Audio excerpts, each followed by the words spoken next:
presentation of Fox Sports. We are Baltimore. We are Wisconsin.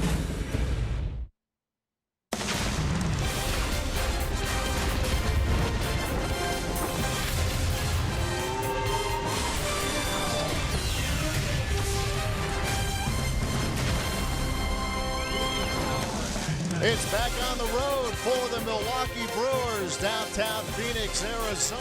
A nice cool 105 today as the crew gets ready for a weekend series with the Arizona Diamondbacks. The Brewers travel well, and they're going to need to continue to travel well. Facing the Arizona Diamondbacks off to a terrific start. They also have the best home record in the big leagues at 24-8. We mentioned the Brewers travel well. They are 15-10 away from Miller Park. Good evening from Chase Field alongside Bill Schroeder. I'm Matt LePay sitting in for Brian Anderson. BA back on Tuesday in St. Louis. Jerry Augustine is our reporter this weekend. Well, a lot going on, some roster moves to get to here for the Milwaukee Brewers heading into this series in Phoenix. And there's a series of moves we'll show you and talk about right now. Travis Shaw placed on the family medical emergency list. We certainly wish Travis, his wife Lindy, and their child all the best. Paolo Espino, who started yesterday's game, option back to AAA. Brett Phillips back up, and Josh Hader now up, ready to make his big league debut. And Rock, a lot of conversation, a lot of excitement. You've seen him in spring training. Fans who've made the trip to Maryvale have. It'll be interesting to see how this turns out for him. Yeah, nice to see some of these guys in the minor leagues start to trickle up to the big league level. First Phillips and now Hader. Hader spent most of his career in the minor leagues as a starting pitcher. Good numbers, but the Brewers as of late have shortened him up a little bit. His velocity has been back up very nicely, and striking out a lot of batters. He's going to be working out of the bullpen initially. How long he's going to be here, I would imagine is going to be up to Josh Hader. So right now, the only lefty out of Craig Counsell's bullpen, and with the addition of Hader, now the Brewers with 9 guys in their bullpen. So I would imagine he's got plenty to work with. Yeah, absolutely. Let's give you more of an idea of what kind of a pitcher Josh Hader is if you haven't had a chance to see him. For more on the Hader repertoire, let's send it down to Jerry Augustine. Augie. Boy, you're talking left-handed pitching. Does it get any better than that? But, when you talk about Josh Hader, you got to think about Chris Sale or Mattis Bumgarner. He has that arm angle that's very different from a lot of pitchers. He has a good fastball, 2-seam and 4-seam to throw in and out, a good breaking ball, and a changeup that he's effectively been practicing since he's been in spring training. He's a guy that can be very versatile, and Matt, right now, it's going to be in the bullpen. All right, we'll look forward to watching Josh if it's tonight or at any point this weekend. Good pitching matchup tonight. Randall Delgado, who's been very good since being a starter, matches up with Zach Davies, who's been very good lately. We'll give you more of an idea of tonight's pitching matchup. We'll get you ready for the Brewers and D-backs.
concert is brought to you by Miller Lite, the original light beer. By Yupi and Abraham, voted best, rated best. Yupi and Abraham, tell them you mean business. And by Menards, save big money at Menards on all your home improvement needs.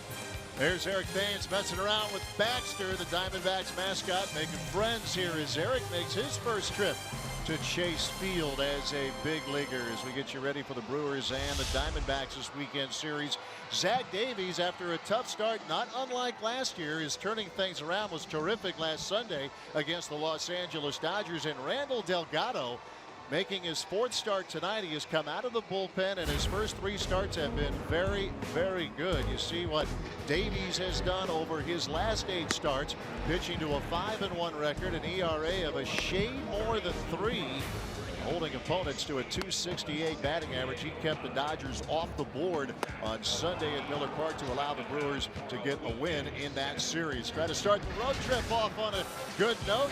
Brewers have won 15 times away from home. The roof is open. The umbrella is needed. Craig Counsell's Brewers in the desert against Torey Lovullo's Diamondbacks. Game 1 coming up.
Presented by Potawatomi Hotel and Casino.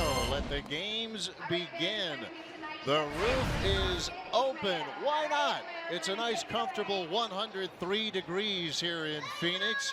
I'll say it once. Yeah, dry heat. So it's nice and comfortable here as we get ready for game 1. Let's check out the Brewers batting order presented by Potawatomi. Eric Sogard again leading off, followed by Domingo Santana and Eric Thames. Hernan Perez, it's cleanup, Pena, Villar, Phillips, Arcia, and Davies rounding out the Brewers batting order against Randall Delgado, who at one time had been a starter and then was strictly out of the bullpen last year, was strictly out of the bullpen through his first 15 appearances this year. But Rock, being a starter, he's liking that again right now. Yeah, he's got a 180 earned run average in his first 3 starts, 3 earned runs in 15 innings. He's 0-1 as a starter, and you talk about working out of the pen last year. He had 79 appearances out of the bullpen a year ago with the Diamondbacks. But in the rotation now, a Taijuan Walker addition coming over from the Seattle Mariners, out with a blister. So Delgado getting this opportunity, and you see his numbers, and as Rock said, as a starter, those numbers even better as Eric Sogard pops this one up, and Chris Owing is ready to squeeze it for the first out of the night. Well, let's check out the Menards Diamondbacks defense for tonight. Yeah, they're the bottom half of the league as far as total defense goes. You got Descalso, Blanco, and Peralta in the outfield. You had Jake Lamb having a great year at the plate. Ahmed, Owings, and Goldschmidt round out the infield, and got Mathis behind home plate. There's Brian Gorman, your crew chief, working over at third. Nick Lentz, Trip Gibson, Dan Iasonia. The rest of the crew here for this series opener. First pitch swinging, and Domingo Santana rips one into the corner as he continues to swing a hot bat. And as soon as the calendar flipped from April to May, he's been swinging it well, and a good start for him tonight. Yeah, batting average up to 284, and really starting to pull the baseball because they're starting to work him inside. Yeah, that pitch leaks down the heart of the play. Looked like Mathis wanted it away, and Delgado gave one down the middle, ripped it down the line. So a runner in scoring position for the Brewers, who have done big damage in the first inning this year. Yeah, that has been throughout this season a storyline. 57 first inning runs so far for the crew, and that included one yesterday in the series and homestand finale against the Giants, a game that went extra innings. The Brewers rallied to tie it in the ninth and had a golden chance to win it, but could not get that extra hit or fly ball that was needed. And then the Giants, with a couple of runs in the 10th, went on to win that game, and they ended up splitting the 4-game series at Miller Park. Here is Eric Thames, and Thames homered in yesterday's game, his 16th of the year. It's only the third time this year that Thames has been in the number 3 spot in the batting order. No Travis Shaw. Ryan Braun continues on the disabled list, and Craig Counsell keeps shaking up that batting order a little bit.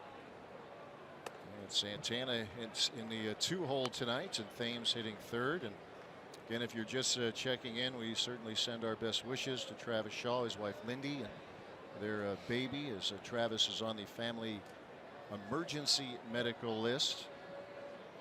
Paolo Espino option back to AAA Colorado Springs, and now Brett Phillips back up, and Josh Hader, a highly regarded left-hander, is with the big league club, giving Craig Counsell right now a 9-man bullpen. Yeah, no kidding. I mean, it was crazy to even think not that long ago to have 7 guys in your bullpen, but right now 9 to choose from. There's Hader in the back there. One with the real long hair. Full count here to Eric Thames. These two teams had a pretty entertaining 4-game series a couple weekends ago at Miller Park. A couple of losses to begin the series, but the Brewers bounced back and along the way beat Zach Greinke, and then went on to win on Sunday as well to earn a split against the Diamondbacks. Arizona off to a very, very good start. This is a franchise that has not been above 500 since 2011. Here's one of the big reasons why they're off to a good start this year. Paul Goldschmidt, the face of this franchise, a 4-time All-Star, putting together another All-Star caliber year for Torey Lovullo. Payoff pitch to Thames, and Eric draws a walk. He's drawn a lot of them, and he has one more here to begin the game. Well, you're going to see a lot of fastballs, a lot of change-ups, and he'll throw a pretty good slider. Talking about Delgado, 6'4", 220 pounds. So you're going to see a lot of change-ups, but with Zach Davies out there, a much different body structure. Yeah, more of a big guy out there with Delgado, 6'4", 220 pounds. I say throwing the slider a little bit more since he's into the starting rotation, but to change up a big pitch for him as he faces Hernan Perez hitting cleanup here tonight. Mentioned yesterday the Brewers had a chance to win that ball game against the Giants in the 9th inning. The first 4 Brewers reached, and then eventually had runners at the corners with nobody out. But from there, Mark Melancon was able to retire Domingo Santana, Jet Bandy, and then Hernan Perez, who was pinch hitting. And Perez turns on this one down the line, and that is a foul ball in the corner. Yeah, what a great job by the Brewers to come back, get 2 runs off of one of the better closers in the league, Melancon. But he locked down once his back was against the wall. He had already blown the save First and third, nobody out, and then he went to work. Or the one that made you cringe as a Brewers fan was a screamer off the bat of Jet Bandy. There's Jet right there. I mean, he just scorched it. Eduardo Nunez was able to go up and snag it and extend that game. At the crack of the bat, everybody in the ballpark thought the game was over. 2 strikes and nothing to Hernan Perez. And there's a hopper over to third. That's Lamb for 1 on the force at second. And that's a second out of the inning as Santana moves to third. Yeah, the changeup for Delgado is a good one. He's got good arm action on it. And talking to some of these folks in the press box that follow this team, they say it's very difficult to pick that pitch up. Comes out of the arm just like the fastball, and then kind of goes down and in on right-handers, down and away on lefties. It's a great pitch, and has used it very effectively as a starter. Brewers trying to get to him in this first inning with runners at the corners. Santana at third. Perez, the new runner at first for Manny Pena. As the Brewers continue to split the time behind the plate between Pena and Jet Bandy.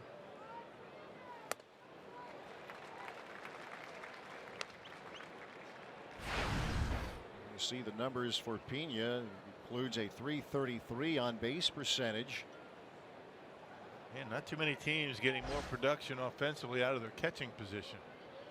Put their 2 numbers together. Outstanding work. Very good work behind the plate as Perez on the move on a pitch that bounces up there, and the Brewers now with runners at second and third. And that's a heck of a block by Mathis, keeping Santana at third base. Very strong defensively is Jeff Mathis. Good throwing arm, handles himself nicely, saved the run there. Your point, Rock, about the Brewers starting catching and what they have done, and really that has dropped a little bit, and that just shows you how good they've been. They're still among the best with the hits, and that bottom of that graphic there, the pickoffs, they have been very good defensively, blocking pitches, handling pitchers, and nabbing runners who stray too far off the bag. 1-1 pitch, that's hit well, and that's going to get a couple of runs home. Into the corner it goes. Santana's in, Perez is in. 2-run double for Manny Pena as again the Brewers strike in the first inning.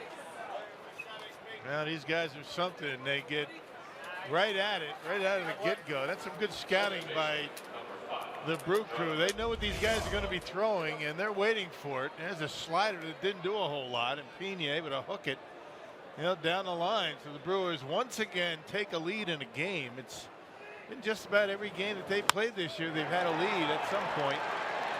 And this one, he whistles down the left field line. And here's Jonathan Villar. He's going after the first pitch, and that's down the line, and that's a fair ball. Pena's going to score back-to-back doubles, and it's 3-0 Milwaukee in the first. Now those 2-out hits, I mean, they are crushers. Delgado 1 pitch away, 1 strike away from getting out of the inning with no runs across. And the Brewers, as they get toward the bottom of their order, are able to get 3 runs in the first inning. There's a changeup a little bit off the plate, and Villar goes right with it. So slider changeup, and the Brewers able to play 3. Already a mound conference here for the Diamondbacks. As I mentioned, Delgado as a starter has pitched to a 180 earned run average, but the Brewers have tagged him for 3 here in the first. Yeah, just as many runs in this inning as he's given up earned runs in 3 starts.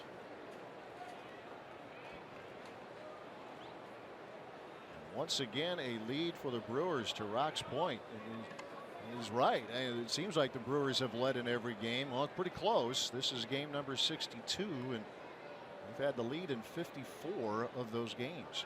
Here's Brett Phillips. I saw him make his big league debut earlier this week at Miller Park. Check out the first inning now for the Brewers. 60 runs, including 3 here in the first.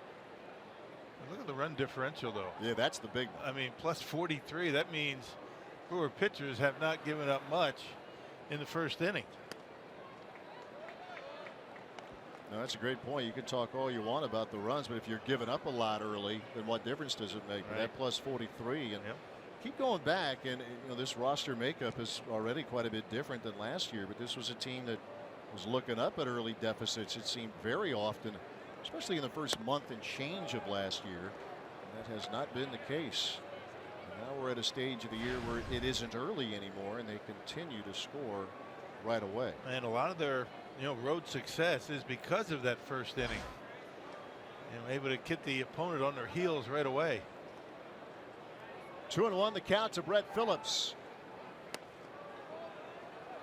Fastball at 95 outside the zone. That's when we saw Phillips making his big league debut against the Giants, and he saw everything, the full range of emotions, right? Big defensive play, got his first hit, made his first error. Yeah, get it all out of the way at once. That's right. Right on it, fouled it back. He does have a nice even level swing and doesn't seem to overswing. He will strike out a lot. And that's kind of the way this new age of hitters is. I mean, they will swing and miss, but when they make contact, the ball just jumps off their bat. 11 homers in 49 games at AAA Colorado Springs. Payoff pitch is swung out and missed, and that'll do it for the Brewers in the first. But a good first inning it is, as again the Brewers strike first. Domingo Santana getting it started. Manny Pena with a 2-run double, and Jonathan Villar a run scoring double. 3-0 Crew as we move to the bottom of the first.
Already 60 first inning runs now for the Crew this year. Torey Lovullo, first season as the D-backs manager, he's been pushing all the right buttons. 37-25 the D-backs record. Here's the Arizona batting order presented by Potawatomi. Gregor Blanco, David Peralta, Paul Goldschmidt.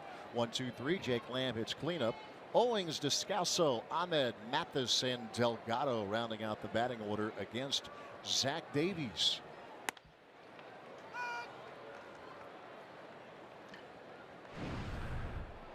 Yeah, Zach picked up a win his last time out against the Dodgers. He's 6-1 in his last 9 starts.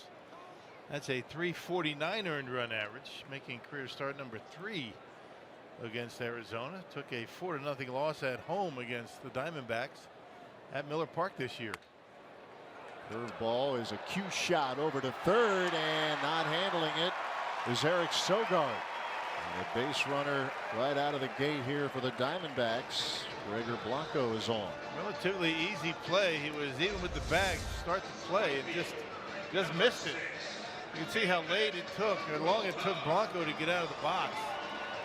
He catches it. It's going to be an easy out. It's going to be an E5. So an error has Blanco aboard. Davies will face David Peralta. So this is a Diamondbacks team that plays very well at home. Almost everyone hits well here. Peralta first pitch swinging, a bouncer over to Jonathan Villar, and he'll feed Davies for out number 1. Check out the Brewers Menards defense. Near or at the top of the league in turning double plays. They've turned 71 double plays so far this year. Yeah, Perez, Phillips, Santana in the outfield. Sogard, Thames on the corners. Arcia, VR up the middle. And Manny Pena behind home plate. Your Brewers Menards defense tonight. Yeah, double play count. They're matched up with the Rockies and turning 71 double plays.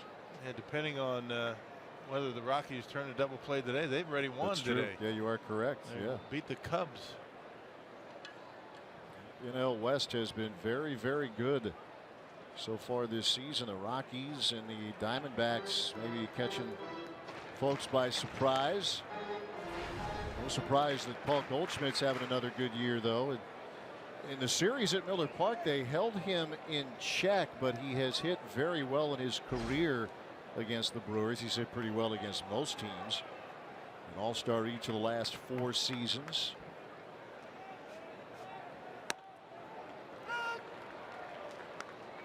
Shift is on for Goldschmidt per usual, and you see what he has done against the Crew. You check out that OPS at the bottom.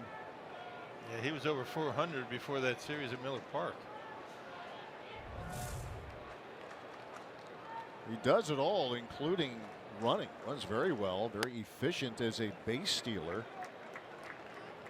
It's for a lot of power. Walks a lot. In fact, leads the National League with 44 coming into this game. And not afraid to take a walk because the guy on deck leads the team in RBIs. Jake Lamb having a terrific year. So Goldschmidt's figuring, not going to throw me strikes. The guy on deck's going to drive him in. 2-1 pitch. Foul tip into the mid of Pena. 2-2. Here's Jake Lamb. Almost got him in the All-Star game last year. Team put on a pretty nifty little promotion with Lamb, which included a live lamb. Trying to get the fan vote. Didn't quite get there, but numbers he's putting up this year makes him very all-star worthy in 2017. 2-2 pitch.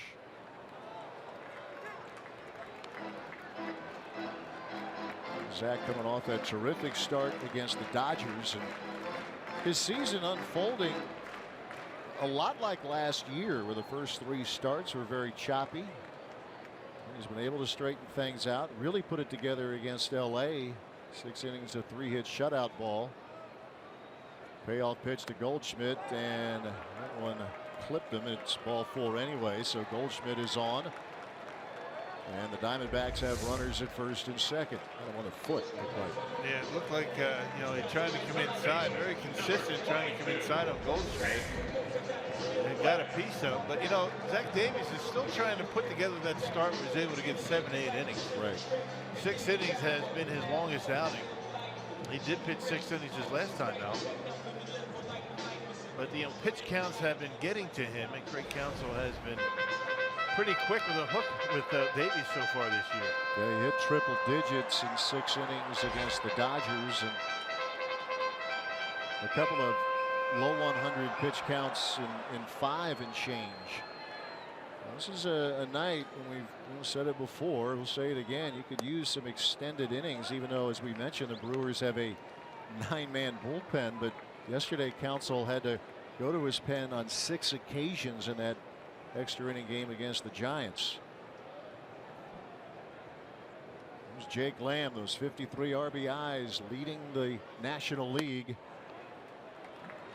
15 home runs. A team with a lot of pop, and much like the Brewers, they go deep a lot in the home ballpark.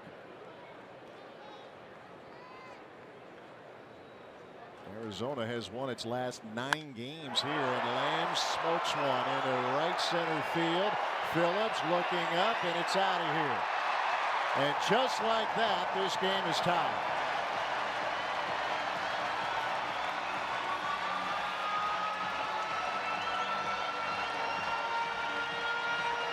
Up on a 2-0 pitch. Zach Davies throwing right down the middle of the plate. 11th home run allowed by Zach. Yeah, that two-seamer ended up right down the middle of the plate. And Jake Lamb now with 56 RBIs.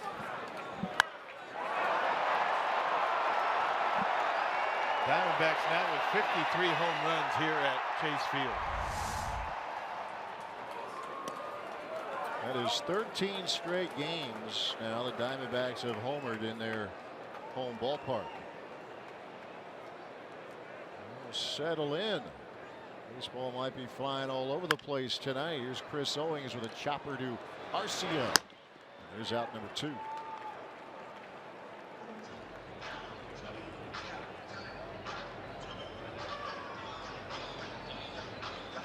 Imperative that Zach Davies works ahead of the count. He doesn't have the stuff that he can get by with. Too many 2-0, 3-1 counts. That's one of the reasons why his pitch count has gotten away from time to time. Just not able to command his pitches like he did a year ago. Although he is 6-1 in his last 9 starts. I mean, he's not pitching poorly. It's just the fact that he's not able to get too deep into games. It's been helped at times by very good run support. The Brewers have been a very good team offensively. They've helped him tonight with a 3-run top of the first. Daniel Descalso, the hitter. 2 balls, no strikes.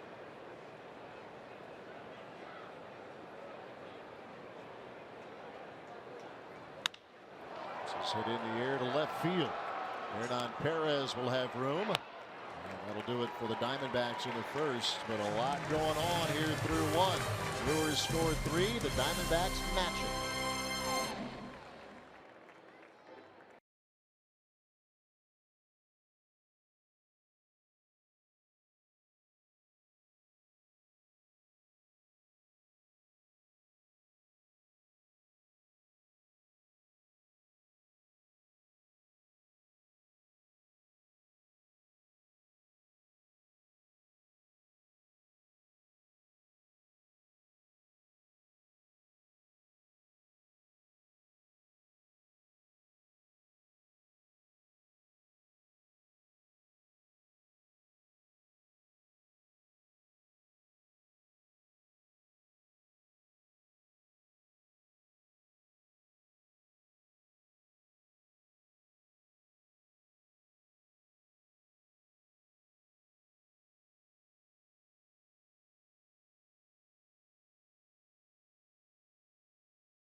At Miller Park, presented by Thrivent Financial. The Brewers host the Padres at 3 o'clock, and after the game, Mercy Me will perform a post-game concert. Go to brewers.com for tickets. Get the concerts back at Miller Park. Look forward to that as Orlando Arcia leads off here in the 2nd inning for the Crew. 8-9-1. A very active first inning. The Brewers with 3 runs. The Diamondbacks matching it. 3 runs on 1 hit, an error, a hit batsman, and a 3-run bomb from Jake Lamb. Arcia, that's hit hard and knocked down by Owings, and the throw is wide of Goldschmidt. Arcia is aboard. Hey, good job by Arcia not making an attempt to make a turn after that ball got by Goldschmidt. Running straight down that line. And made good contact, good effort out there by Owings, just not able to get him at first. That was a nasty hop, able to knock it down, keep it close. And it is a base hit for Arcia, and here is Zach Davies. Trying to move him over here if he can. Pushes it foul. Only 4 hits already for the Brewers. Diamondbacks 3 runs on 1 hit. Error, hit, batter, home run. Bottom of the first. 3 doubles and an infield single already for Milwaukee. Doubles from Santana, Pena, which drove in 2, and then VR. RBI double from the second baseman.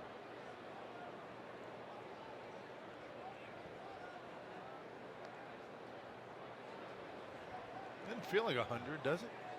No. Of course, we got some air conditioning up here. Maybe so that's the difference, yeah. Maybe it kind of feels comfortable, but we were told that they were going to open up the roof here. You're kidding. Weather permitting. Well, there hasn't been a cloud around here for quite a while. There's the bunt from Davies. The play will be at first, and the sacrifice is complete. yeah, after a very wet spring, right? Hasn't been a whole lot of rain since. You know, all the teams left Arizona for spring training. Nice ballpark. Yes, it is. They're trying to get some improvements done here. That's been a sensitive topic here in the Phoenix area. Commissioner Rob Manfred was in town here earlier in the week. With the roof open, looks pretty nice in here right now. There's Eric Sogard. Again at the top of the order, and it's been good for him and good for the Brewers when Sogard has been at the top. This is the 11th game that Greg Counsell has penciled him in the leadoff spot. 447 as a leadoff hitter, and saw the graphics, still a little better than 400 overall. He homered yesterday, did Sogard, his 3rd of the year, which is a big league high. Yeah, that started that good bottom of the 9th for Milwaukee yesterday against San Francisco. He has been quite the addition these few weeks already. That's how the 9th inning started yesterday against Mark Melancon. Powerball home run count number 3 on the year for Eric Sogard. A nice catch. And down and in, just dropped the head of the bat on it, knocked it out of the ballpark.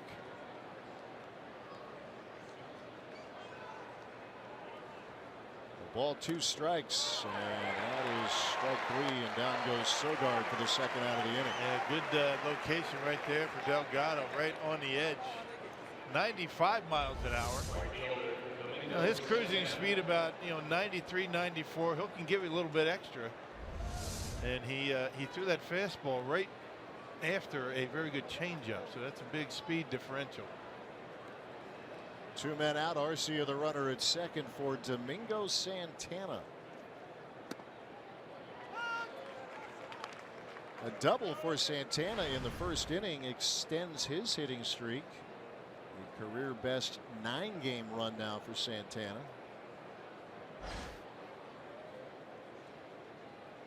He struggled in the month of April, but has turned it up in a big way since.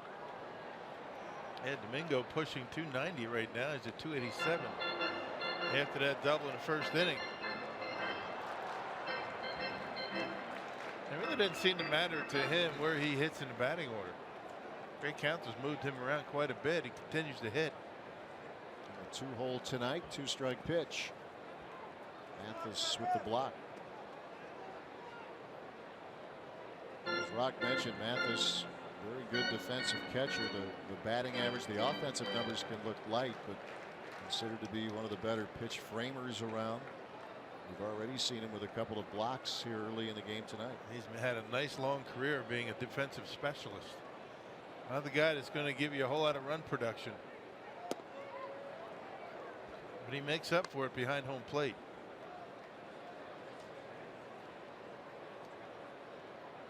Two balls, 2 strikes.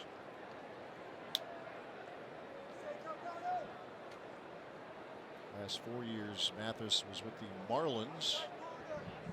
a 7-year run with the Angels. Signed a deal here with the Diamondbacks, the 34-year-old Jeff Mathis.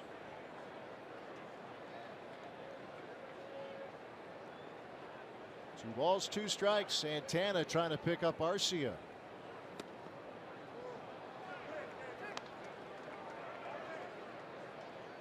Delgado having a difficult time getting a feel for that slider tonight. Fastball changeups have been good. Santana just not biting on that slider out of the strike zone. Another visit to the mound.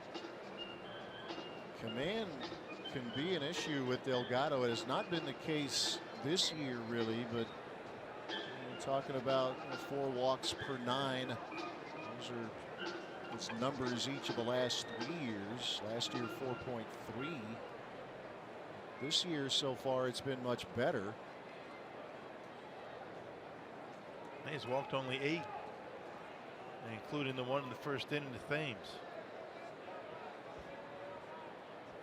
Payoff pitch coming to Santana. Just missed inside, and the Brewers with runners at first and second with 2 out. Yeah, good patience by Santana. That one didn't miss by much. 95 off the inside corner. First baseman, Eric Thames. Well, he started that bat, but able to check his swing.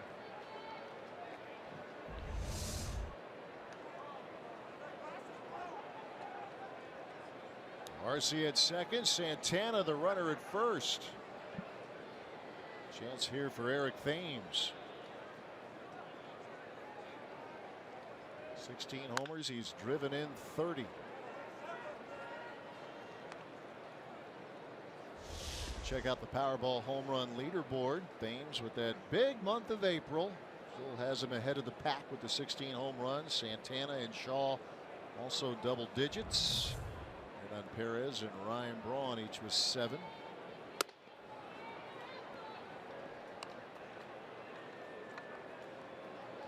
Brawny getting a little work in here before the game tonight, but still no real firm timetable on his return yet from the calf injury. Yeah, still not comfortable really running hard and changing directions at this point. So status quo for Braun. He was taking some batting practice today. Looked pretty good. That's what makes this all the more impressive with this Brewers team. And yeah, yesterday was another one of those tough losses. But they are still in first without their franchise player, Braun. 2 balls, 1 strike to Eric Thames. He was in left field again yesterday as Jesus Aguilar had to start at first. Thames at first base today. And a chopper to his counterpart Goldschmidt, and that'll do it for Milwaukee in the second. Strand of pair, bottom of the second, tied at 3.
The second inning, Chase Field. Timeout for our car soup scoop from the clubhouse. We updated you about the roster shuffle going on with the Brewers. You have Phillips and Hader now with the big club, and you see in the graphic no other moves needed, but kind of add to that here, Rocca. They have the split doubleheader with the Cardinals coming up on Tuesday, and you can actually add a man. So right.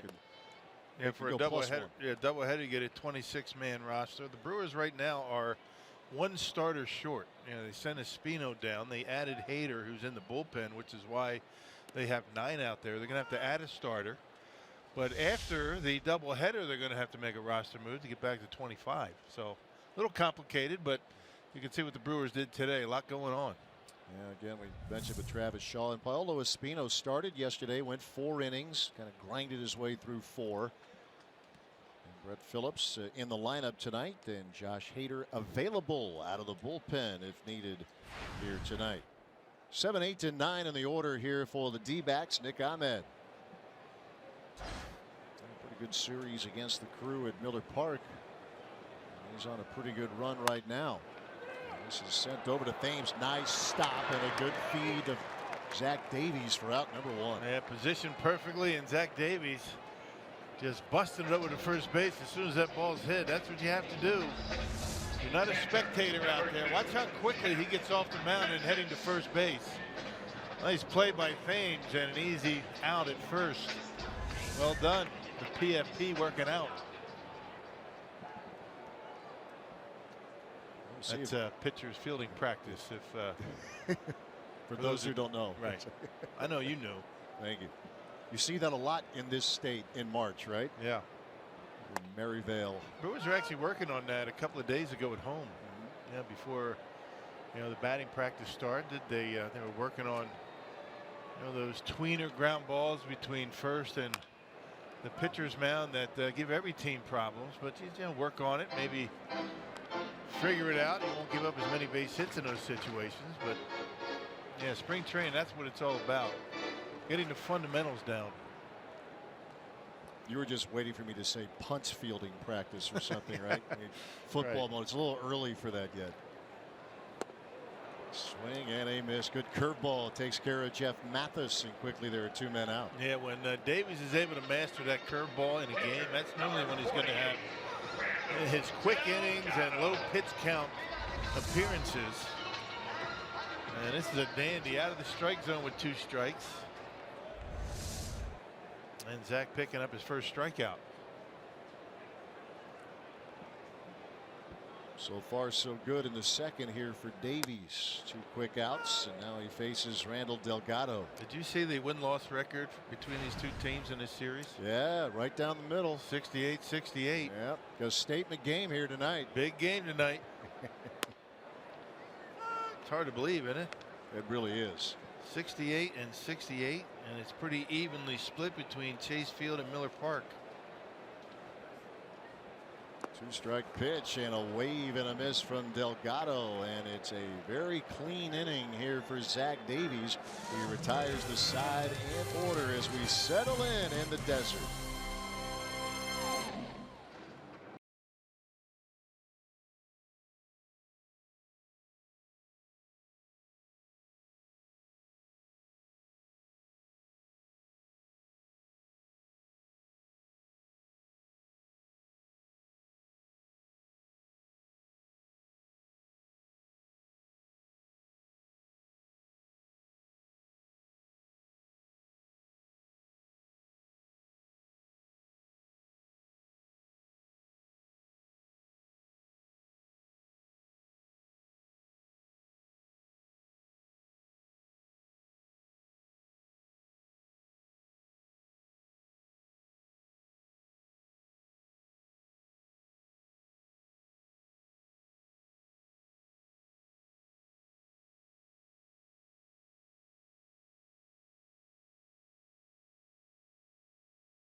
is brought to you by Miller Lite, the original light beer.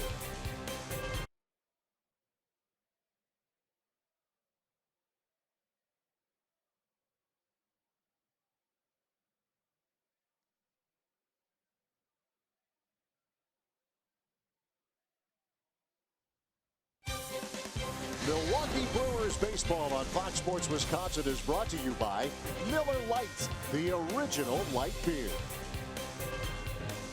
3-3 Brewers and Diamondbacks. We move to the third inning here at Chase Field.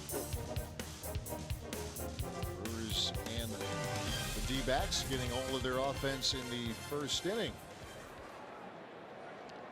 Randall Delgado worked out of trouble in the second. Eric Thames to ground out with runners at first and second, and Davies breezed through inning number 2. And the Diamondbacks in order. 4, 5, and 6 now for Milwaukee. Hernan Perez leading off.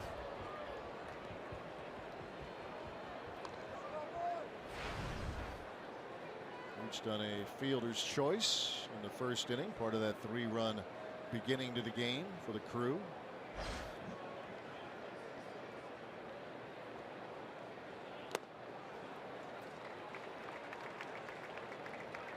Delgado back into the starting role. That's how his career began. First with the Atlanta Braves, primarily a starter there. First year with the Diamondbacks, much the same, and much more out of the bullpen, exclusively out of the bullpen last year. His first 15 appearances this year came in relief. Yeah, it's funny because right before he was put into the starting rotation, he picked up a save out of the bullpen. So a save and then 3 consecutive starts, 4 tonight. Perez reaches out and taps it over to third. Jake Lamb for out number 1. Well, tomorrow's a great day for baseball on FS1 and Fox. It all starts with the Royals battling the Padres at 3 o'clock on FS1. Then on Fox, the Orioles face the Yankees at 6 on your local Fox station, or you can watch it live. Fox Sports Go. One out into third for Manny Pena.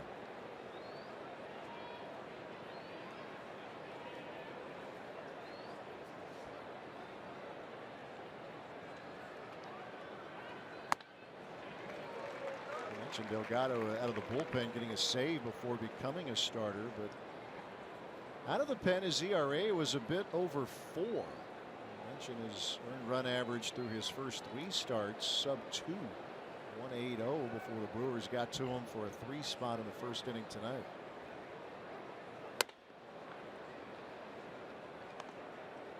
And if you're just checking in, you're wondering where Brian Anderson is. BA away this weekend. He'll be back Tuesday in St. Louis. Be back 95 with 95% humidity. Let's play 2. Yeah, well, just in time for the split doubleheader on Tuesday. That's right. That'd be a fun day in St. Louis. Oh yeah. I'll be watching. You gonna be around? No. Madison, I mean. Probably not, actually. So you won't We're be out watching. west. No, hey, you got Fox Sports Go. Get the at-bat app. Absolutely, Fox yeah. Sports Go. Okay. Fly ball off to Peralta for out number 2. Of course. Got to keep tabs, you know. I'm a little cynical. I don't think you're gonna. Might send you a text now and then. You know, the encouraging text messages send your way. You have been good about that. I'm trying, you know, just Very trying to help. consistent in extra inning games. And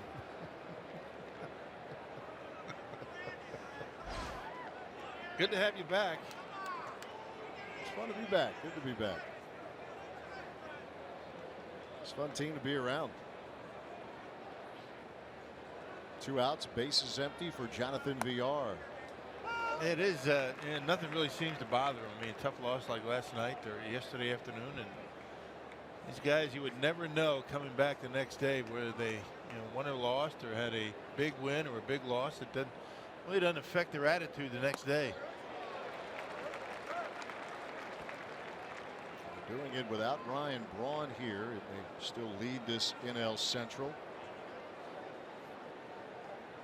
They found a way to mix and match the lineups. And has been a very, very competitive team. I mean, it just seems like you could count on one hand, and maybe I'm exaggerating a little, but let's just say they've had very few games that have been lopsided. The losses, they've had the gut punch losses, but they tend to come back and play very well the next day. Really proved that in the first series they had with the Diamondbacks. They lost a couple tough ones to open it up, and then you go in with the prospects of facing Zach Greinke, and then Craig Counsell's team gets to Greinke and beats him. Jeff Bandy had a big hit in that game, and Domingo Santana in the series finale hit a grand slam. You just dig deep and find a way. Yeah. 1-2 pitch. Just to our left. That was right at you. Yeah. That was right at you.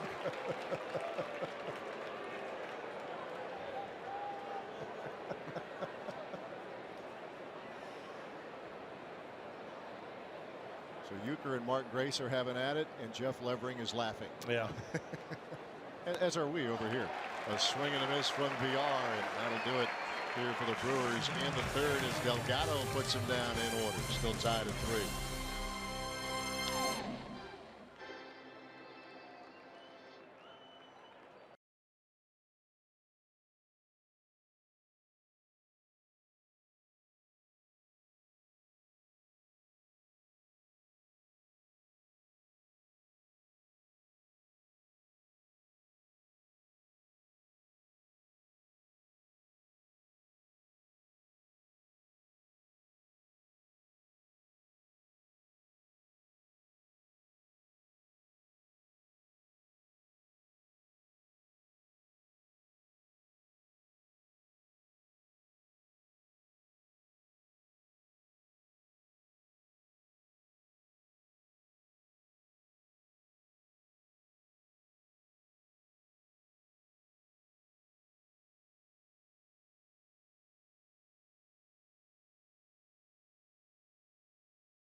Is legit. Thank you very much, Jeff. Bottom of the third.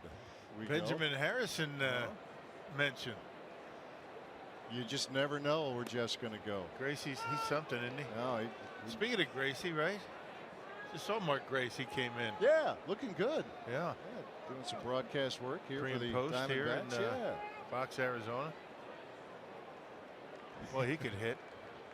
Oh yeah, Mark Grace. Yes, Not so much. I don't know about Jeff Grayson. I don't know if he could hit, but he'd tell you he could. There he is.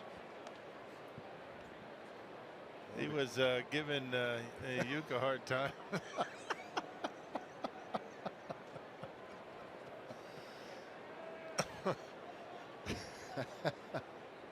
That's how I felt after my workout today. It was still just kind of the gut just isn't. It's not contracting. You know, I was thinking right there. Now he was just in here. Maybe he was describing somebody in his booth. Well, maybe not just you or not just one person. Right. Well, multiples. That's right.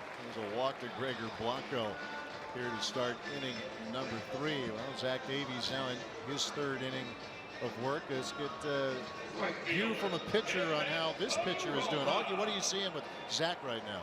Well, when you talk about Zach Davies, it's all about having the good command of the fastball. Really, what Rock said before, he's got that swing and miss curveball. He's got that great changeup that keeps hitters off stride, but command of the fastball. He can get ahead hitters with that fastball. He's very effective. And tonight he's just looking like he's finding himself. The first inning, couldn't get ahead in counts and made a couple mistakes on the home run to Lamb, but it's getting ahead with the fastball. Then he can use that breaking ball. They kind of go hand in hand, and it really helps him balance when he's out in the ball game. Let's see if he can get back into some rhythm here after serving up a leadoff walk to Gregor Blanco. There's David Peralta, now the hitter.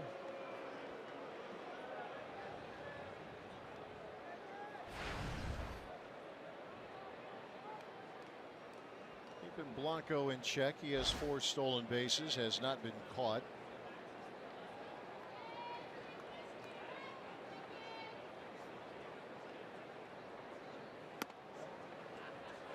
Peralta grounded to second back in the first inning. We have been given information that he really wasn't making those gestures toward you and I. Gracie, okay. You know, their sideline reporter, you know, Kate Longworth, is due to have a baby in a couple of weeks. Okay. So we're assuming that he was kind of picking on her a little bit. All right. We're going to go with that. We're both a little paranoid, thinking that, yeah, I'm just in the booth with those 2 slobs.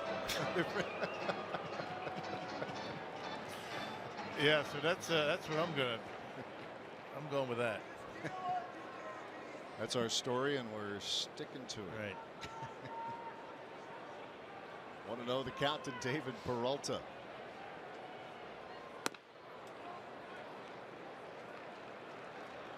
He's having a difficult time finding that outside corner. Both of those pitches, neither one of them missed by too much. Again, a 2-0 count. Let's see if he goes to the changeup. It was a changeup actually that Lamb hit out on a 2-0 count in the first inning. Here it comes. There's a ground ball through the hole and a base hit. And the first 2 reach for the Diamondbacks in the third. Pretty good piece of hitting right there. Hagen live broadcast, scoring updates, breaking news, and more right at your fingertips with MLB.com At Bat, the official app of the Brewers. Download At Bat today, free for your smartphone or tablet. Now batting, first baseman, Paul Goldschmidt. A little trouble for Zach Davies in the third inning. A walk to Blanco, a base hit to Peralta, and now the always dangerous Paul Goldschmidt.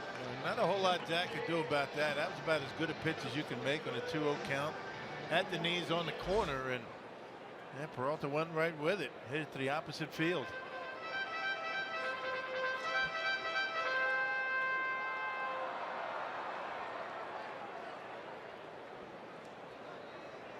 Goldschmidt, who was hit by a pitch in the first inning, it's now reached in 36 consecutive home games.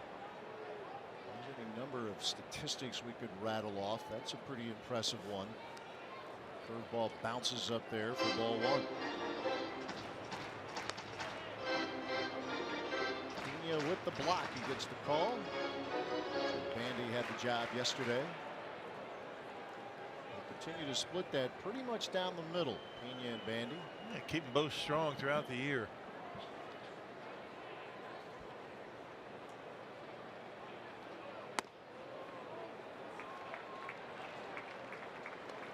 Locating the strike zone, a bit of a struggle here for Zach in the early portion. He retired the side in order in the second, got the bottom of the order. Ahmed, Mathis, and Delgado. A walk rather to Gregor Blanco, and a single to left from David Peralta here in the third. They've been good at this, and we are trying to slip in there again, but Blanco gets back. Yeah, do whatever you can defensively to try and get your pitcher out of a mess. Blanco able to get back easily.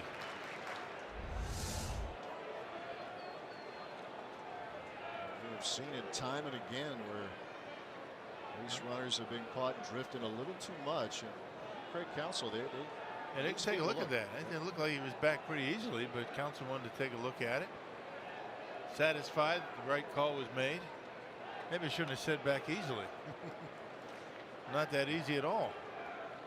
When in doubt, check it out. Hitters count for Goldschmidt. Good pitch from Davies catching the edge.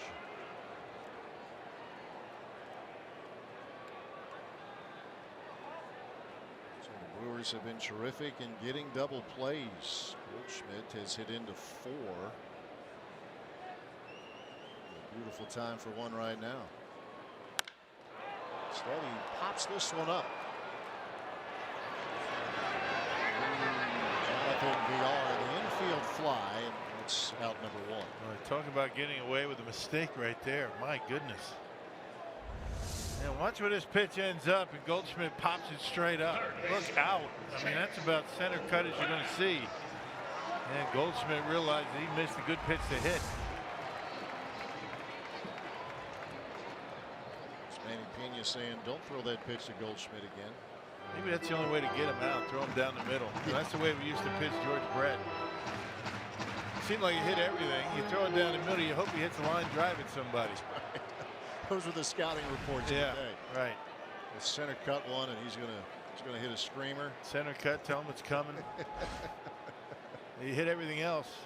Of course, we never told him what's coming, but it's almost the way he could hit. It was almost like you were telling him. He did have that knack. Flirted with 400 one year.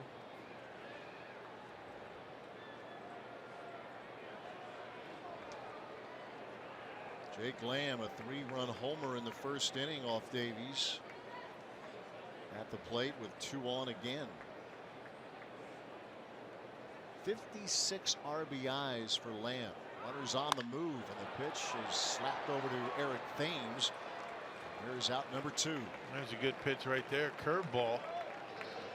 Runners on the move, and Lamb rolled over on it. And a little bit away, tried to pull it, and an easy out. Boy, you get through Goldschmidt and Lamb with the first 2 reaching, you got to feel pretty good. And you got one more out to get, though. One more out against this Diamondbacks team. That's a chore. This is an Arizona's team that specializes in scoring when 2 men are out. Chris Owings will try to keep that big trend going here for Arizona. Blanco the runner at third. Peralta at second. That's what we're talking about these last couple of games for the Diamondbacks. Check it out. With 2 outs, getting nearly 500. 15 runs scored. It's at the expense of the San Diego Padres.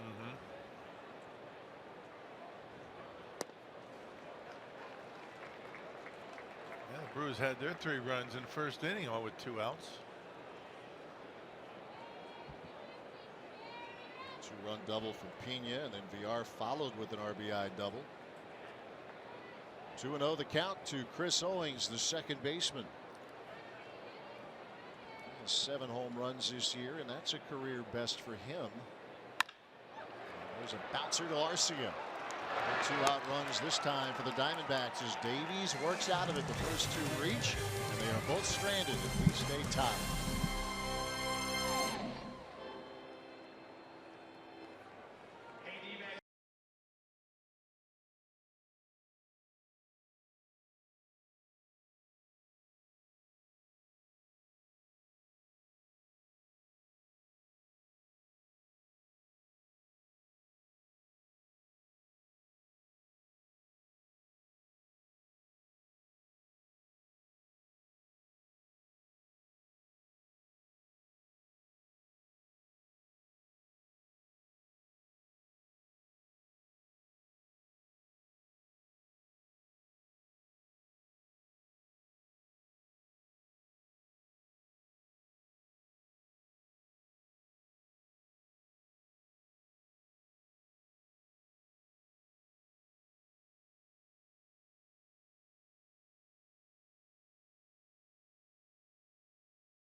here at Chase Field.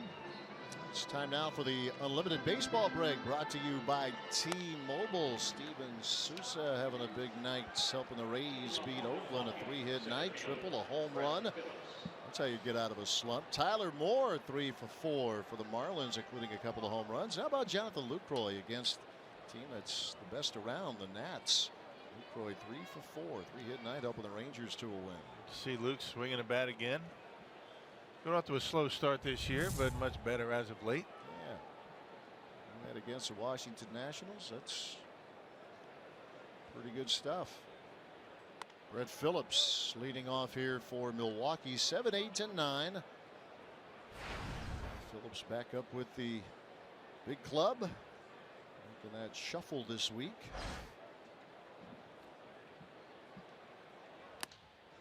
He got sent down yesterday and called right back up today, and you can do that if you have a situation like the Brewers are in, either an injury or the family medical leave, and never did leave the ball club.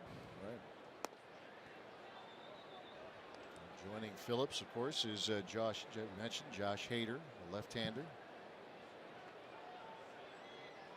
Two of the very exciting young prospects in this Brewers system. Phillips facing Delgado here. Brett struck out in the first inning. This was the picture before the game. Josh Hader and Brett Phillips. You're starting to see some of these prospects that you've been hearing about for a couple of years now start to trickle up to the big league level. So at the beginning of the season, Hader rated the second best prospect in the Brewers organization. Lewis Brinson, #1. There's Josh. Good chance for him to take it in. Available out of the bullpen. His innings as a starter were reduced here in the last couple of weeks. You'd see him go 4, 3, and then maybe a couple of 2-inning outings. Trying to get him ready for the bullpen opportunities here in Milwaukee, and they're a little bit concerned that his velocity was down a little bit in his starts as of late, so they shortened him up instead of stretching him out. A lot of guys will get stretched out down in the minor leagues to come up and make starts, but they shortened his appearances innings wise and started to throw 95, 96 again, and started to get his strikeouts again. 3-2 pitch to Phillips, fouled away. Yeah, Hader with some very impressive numbers against left-handed hitters, so it's something to kind of keep in mind here moving forward.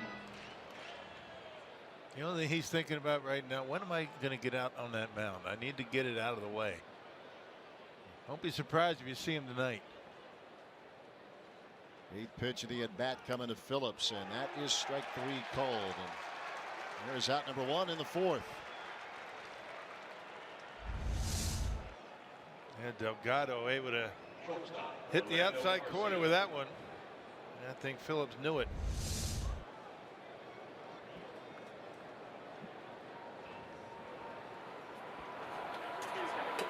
You mentioned that with Hader, he'd like to get in there as soon as possible. With Phillips, you saw it right away, right? Craig Counsell likes to do that when he can. Brett got right into the lineup on Monday night, and right back into the lineup tonight. Keon Broxton has been scuffling, as we know, of late. The good news with Keon, we have seen him snap out of it in a big way already multiple times in his young career, including this year. A tough start, then got on a very, very good stretch, and trying to work his way through it again. And he will. History tells us that he can get through it. 1-1 pitch to Arcia. Well, he's shown the Brewers that he can work his way out of those jams, and that's an important thing. You prove to the organization, okay, I'm not having a real good stretch right now, but I've in the past gone through that and been able to work myself out of it. The trick is to stick around in the big leagues for a long time, is to minimize those stretches and not make them a prolonged slump. Bouncer over to short. Ahmed on the charge, and the throw is wide of the bag, and Arcia is on.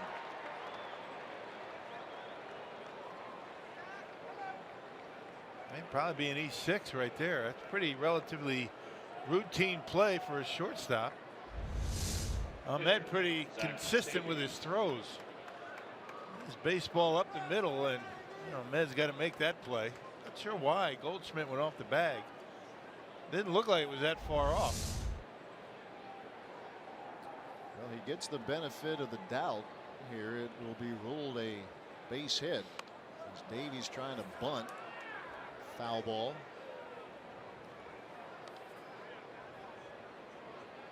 Zach laid down a sacrifice bunt in the second inning. And my guess is the official scorer figuring that Archie would have beat it regardless of how good a throw it was. So a couple of infield hits tonight for Orlando Arcia.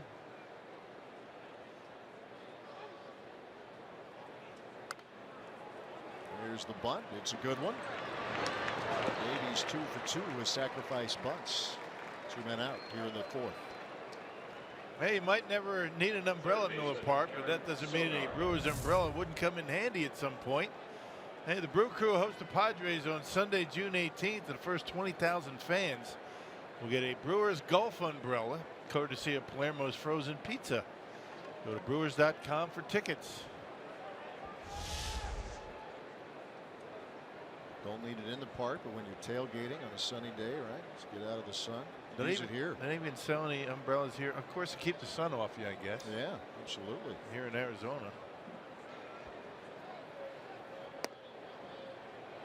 Eric Sogard looking for his first hit tonight.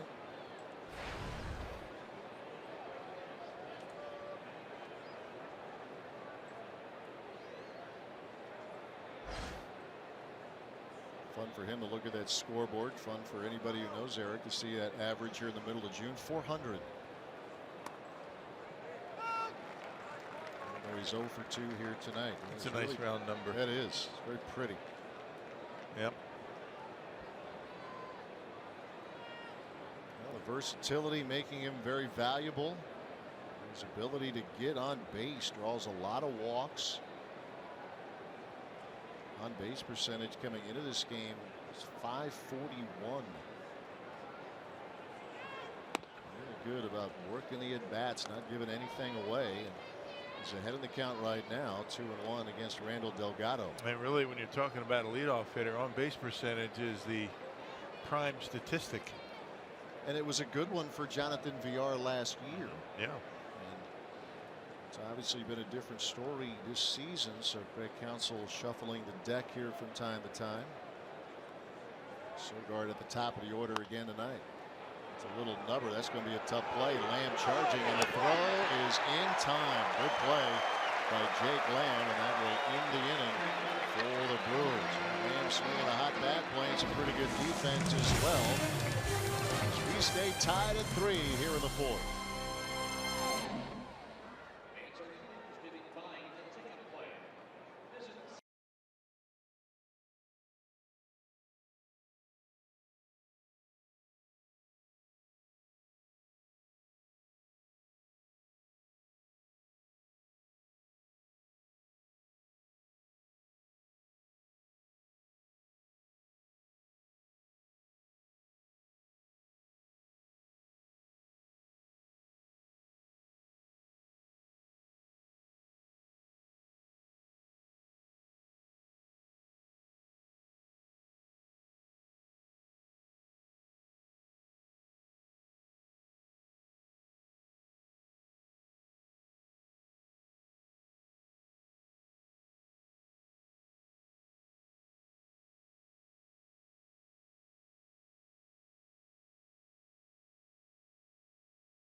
Foundation will host the 19th annual 5K Famous Racing Sausages Run Walk on July 15th at Miller Park. The annual event allows fans to run with the sausages around Miller Park and even onto the stadium warning track. Registration includes a t-shirt, ticket to a Brewers game, and a hot dog after the race. Register at brewers.com/5K.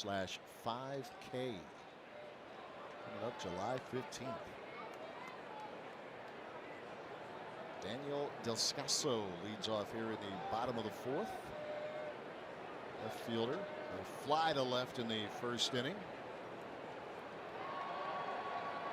Former St. Louis Cardinal, Descalso.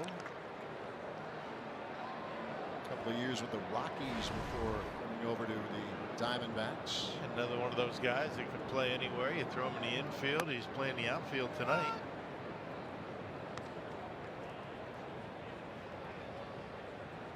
Brewers have their share of versatile players. Seen it most notably with Hernan Perez. Scalzo will lift one into shallow center field. Busting in is Brett Phillips, and he will make the catch. Baseball draws a crowd. There is three guys right underneath that fly ball. Zach Davies saying, just doesn't matter, just somebody catch it. That was a good changeup that time. Got Descalso out in front. Well, you got RC, you got VR over there, and this is Brett Phillips' ball. He's calling everybody off. They finally get out of the way, and he hauls it in. A collision waiting to happen. Fortunately, it did not. There's Nick Ahmed going after the first pitch, and an easy chance for Jonathan VR. 2 up, 2 down. We notice sometimes how close Jonathan VR is to a guy catching a pop-up. Yeah. I mean, he's right on him. There's sometimes, you know, that pop-up to Thames. Right. You know, early in the game, it looked like Thames had it, and then right at the last minute, Thames peels off, and VR is standing right there for it. Like he's there waiting for the rebound. A lot of times they both have their gloves up like they're going to catch it. Mm-hmm.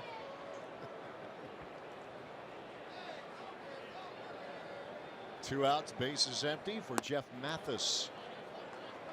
Davies trying to get his second 1-2-3 inning. He was able to get one in his second inning.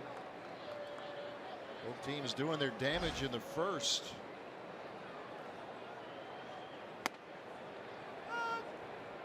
Fastball evens the count to the Arizona catcher.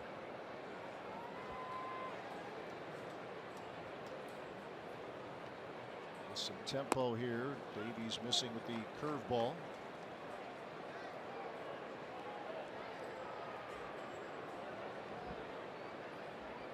Zach has given up just 2 hits. He gave up only 1 in that 3-run first. That was the Jake Lamb home run. They could use a quick inning. He's handled the bottom of the order pretty well for the Diamondbacks. Pitch number 56 of the night coming up for Zach Davies. 2-2. Right back to him. Davies will have his 1-2-3 inning here in the fourth as we settle in. A good one going on this series opener. Tied at 3.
Digits now with the temperature. 3-3 Brewers and the Diamondbacks here at Chase Field.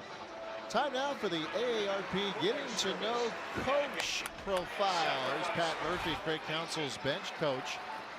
Second year in that role. As a head coach, though, this is one of a few really having a homecoming of sorts this weekend.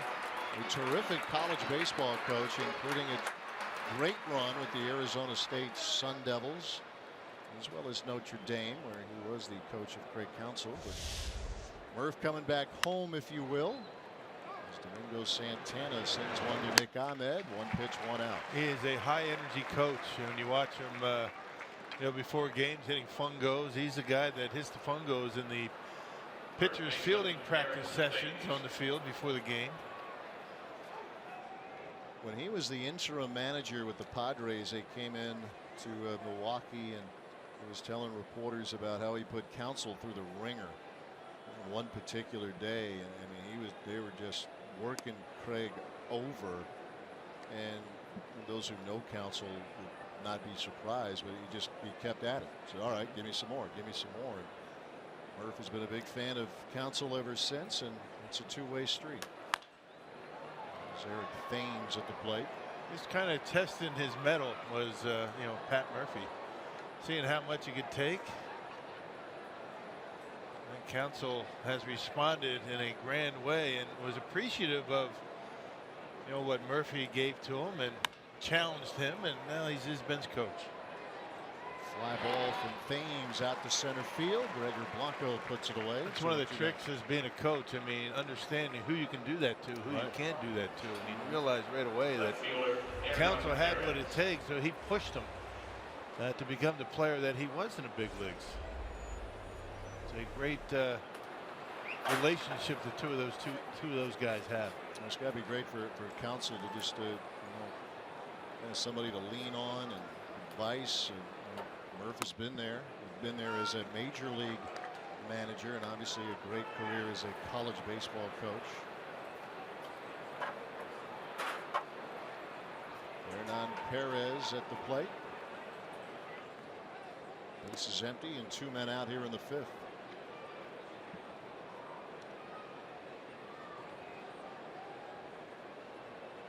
You ever talk to Murph about his relationship with Muhammad Ali? I have not. I think I've read about it, but I have not spoken to him personally about that. No. Some great stories. I bet. Well, Murph boxed a little bit back in the day. Looks like he could take a punch. Yeah.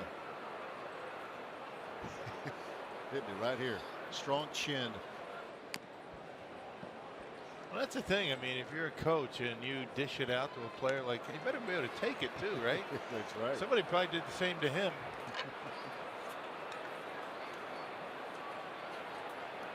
Imagine the memories that Murph has coming back here. Not to mention, by the way, the current Brewers manager, Craig Counsell, was a part of something pretty good here with the Diamondbacks. Perez swings and lifts one back into deep left field, and that is out of here. Brewers take the lead as Perez goes deep for the 8th time this year.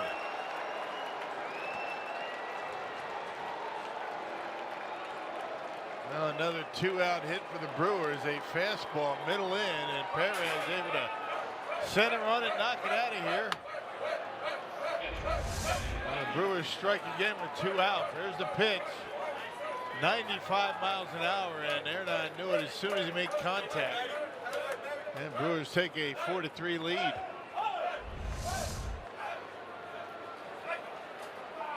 Down the line he goes.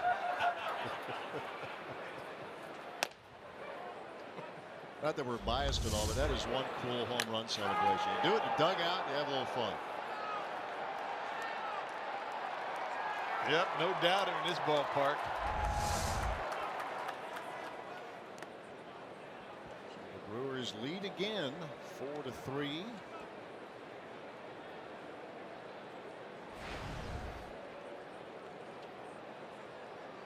Manny Pena got the scoring started tonight.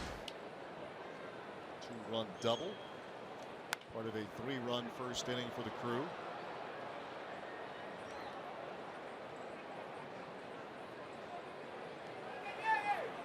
Talk about guys who have bounced back. You know, Perez had some early struggles at the plate, and that now very much a distant memory. Had a home run on a homestand against the Dodgers.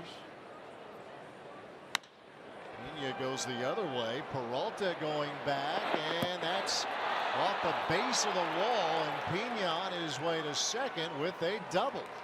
Second double of the night. And one to left now, one to right. Hit that one pretty well.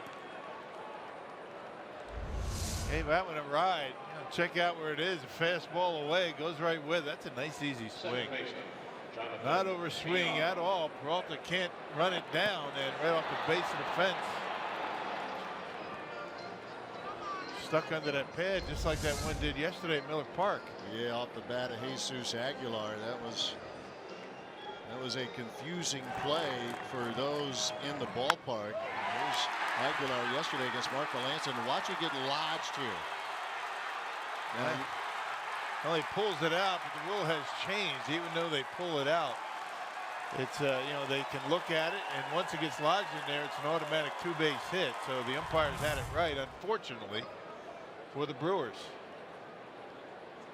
yeah, Craig Counsell, he actually challenged it, but he was just challenging whether the ball was in fact lodged. That's what they went to replay for, and as you can see, it was. Now, that said, and Counsell mentioned it in his postgame, you know, the Brewers were able to get a couple runs across to tie the game. They had runners at the corners with nobody out, just could not get that winning run in. Bandy was robbed.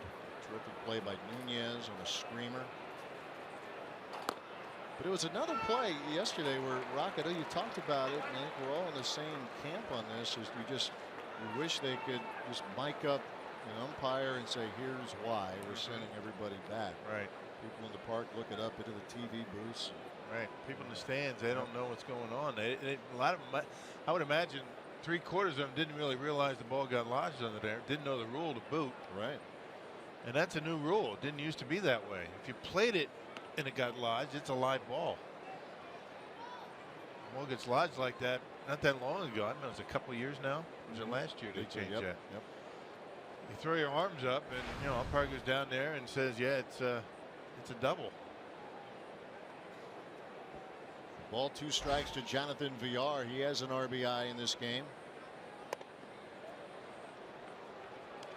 RBI double in the first. 4 doubles here tonight so far for the Crew. 3 in the first inning.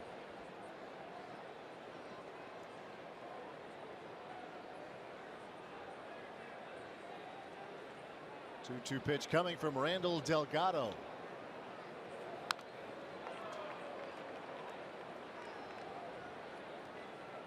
And Prince Fielder ended up getting an inside the park home run on a ball like that at Miller Park against Toronto. Alex Rios threw his hands up as if it was lodged under there. Umpire went out, said it's not, and Prince just was credited with a home run.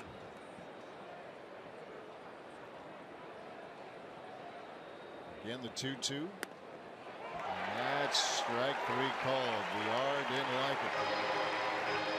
Let's look at it. Called third strike. Inning over. Pena stranded at second, but Hernan Perez, a 2-man out of the inning, lifts one over the wall, and the Brewers lead 4-3.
fifth we go. Beginning Thursday, the world's greatest players battle to be crowned America's champion in golf's can't-miss major of the year. The 117th U.S. Open begins Thursday on Fox FS1 and streaming live on Fox Sports Go.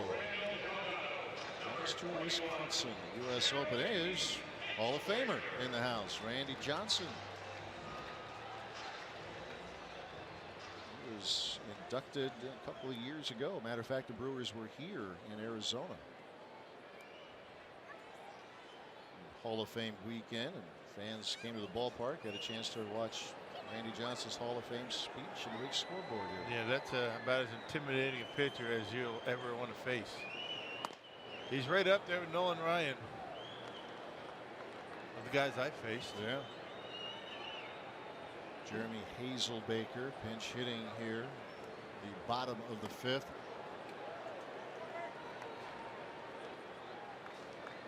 Change up there from Davies to even the count. When you think of Randy Johnson, you know the thing that comes to mind for a lot of fans is the All-Star game when John Kruk wanted none other, right? Just kind of like come out. He was tapping out. Yeah, the big strikeout games for Randy Johnson. You know, the bird that flew in front of one of his pitches. Yeah, the unfortunate decision. Right, for the bird. Very much so.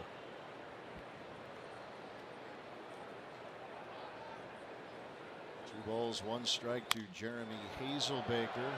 Watched him last year. A great start that he had with the St. Louis Cardinals. He actually inflicted a fair amount of damage on the Brewers in an early season series. But this guy, he jumped out of the gate, was hitting about 350 the first 2 weeks. Couldn't get him out. Unfortunately, the Brewers were in town for most of that. Both at Miller Park and at Busch Stadium. A terrific month of April. Does not have a terrific night here as he takes a look at a called third strike, and that's how this bottom of the fifth begins. A punch out from Davies. Well, again, he's been handling the bottom half of the Diamondbacks order pretty well. These guys have not been able to reach base. Actually having a pretty good night, except for the home run ball, the 2-0 changeup that Jake Lamb hit out of the ballpark. There's that pitch. You can't do it any better than that, right at the knees. Gregor Blanco has reached in each of his first two plate appearances. Reached on an error in the first and scored, walked, and was left stranded at third in the third.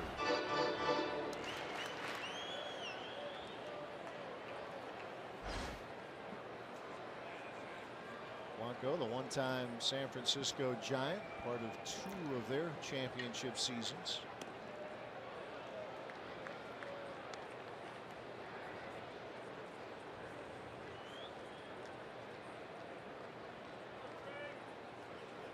Davies has retired the last 7 Diamondbacks.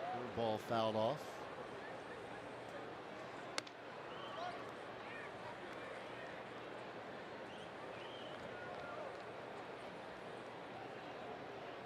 Zach hasn't faced Blanco a lot, but Blanco's had a lot of success against him. In fact, Davies hasn't gotten him out.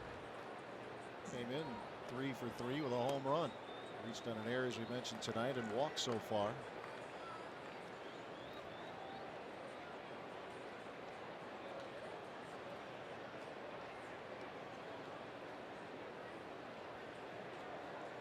Two-two pitch.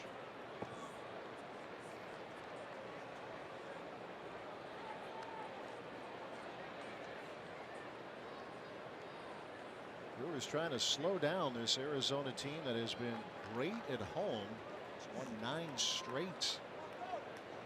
They had a 15-game home ballpark run 6 years ago. So that was the year 2011 when these two franchises met in a terrific playoff series. Great moment, one of the great moments at Miller Park. Yeah, this team is built for a pretty good run this year. I mean, they're a couple of games behind Colorado. You can see what they do. They're virtually unbeatable here in this ballpark. There's a good pitch. And another backwards K for Davies. 2 up, 2 down in the bottom of the 5th. Good comeback sinker right there. Started off the edge and caught the inside corner. 82 miles an hour right on the corner. Well done by Zach Davies. Bingo. A lot of movement on that pitch. 2 outs, bases empty for David Peralta. Ball in there for strike 1. Get ahead in the counts and go to work. Zach's trying to do here.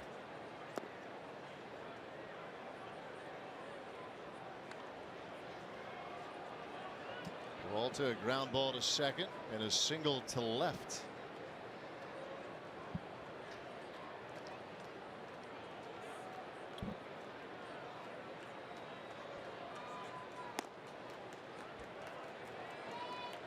Peralta began his pro career as a pitcher. A documented story there. He's found a home off the mound. Injuries limited his season last year. Good numbers the year before. And batting average in really good shape. Only 14 RBIs. He has scored 33 runs though, but you know, I guess that's your job in the top of the batting order. Get on base. Let the big boys drive you in. And this is down the line and left, and that's going to be trouble. A base hit to the corner. And Peralta's going to have a couple. 2-out double for David Peralta in the 5th. And just stuck his bat out there and able to get it inside that left field line. That's 2 consecutive at bats, and Peralta has taken a pitch down and away and hit it into left field. And did it back in the 3rd inning. And now a double, bringing Paul Goldschmidt to the plate with 2 outs. Those were 2 pretty good pitches that he hit.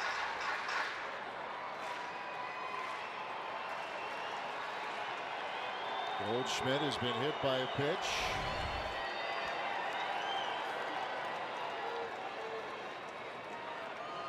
Popped up. And that's a base hit into center field. Rounding 3rd is Peralta, and the game is tied at 4. Well, you're just not going to keep Goldschmidt quiet for too long. And he delivers with an RBI single to tie the game. That first pitch, he got one to hit this time and drove it back through the middle. He popped up a 2-0 fastball his last time up. Zach Davies not so lucky this time. Back-to-back pitches with 2 outs. Played a run.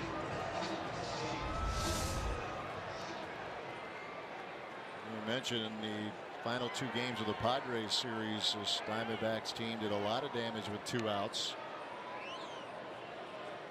And they touch up Davies here in the 5th after strikeouts of Jeremy Hazelbaker and Gregor Blanco. Double from Peralta, run scoring single from Goldschmidt. We mentioned he can run very well. He's a very efficient base stealer.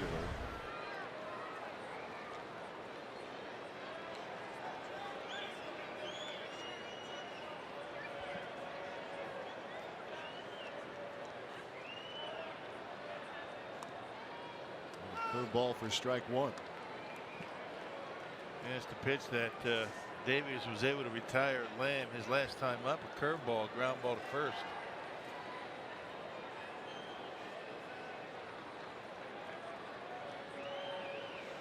We got the scoring started for the Diamondbacks. A 3-run blast in the 1st inning.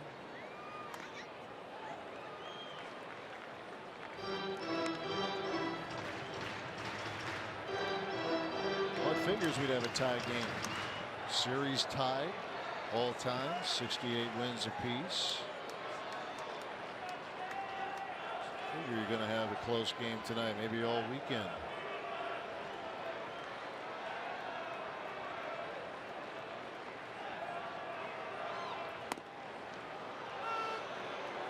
One and 2 the count to Lamb. Yeah, got a little off the edge that time. Lamb didn't like the call.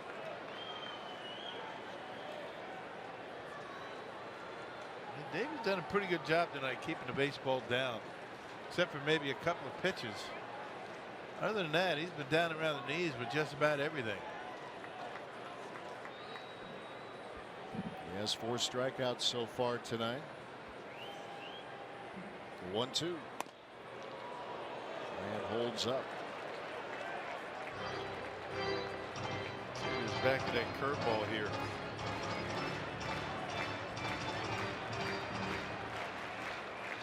Goldschmidt, the runner at first.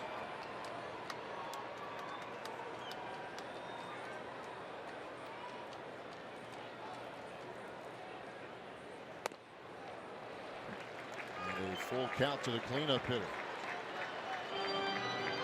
The league best 56 RBIs for Jake Lamb.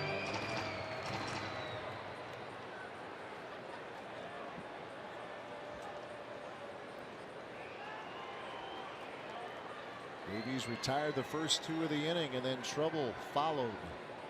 Payoff pitch. And a foul tip that Pena not able to hang on to. And doubled up on a changeup this time. Got it over the plate. Lamb just able to stay alive. Just barely got a piece of it. Right off the end, he got a piece of Manny behind home plate.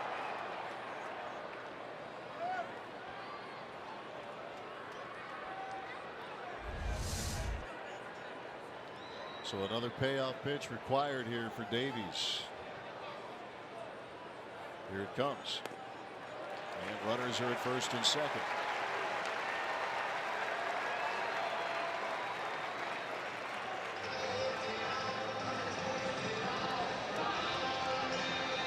Started innocently enough with a strikeout of the pinch hitter, Jeremy Hazelbaker, and then Gregor Blanco both caught looking, and then a double from Peralta, single from Goldschmidt, RBI single, and then a walk to Jake Lamb, and that brings the pitching coach Derek Johnson to the mound. After a 7-pitch at bat, and Lamb able to coach a walk. This with a fastball down, but down. That's where you want to miss. This is part of the batting order where Zach Davies has been able to pretty much control.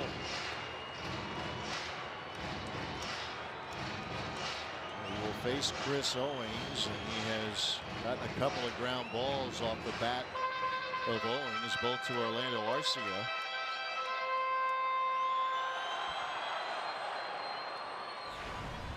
A run across here in the 5th for Arizona.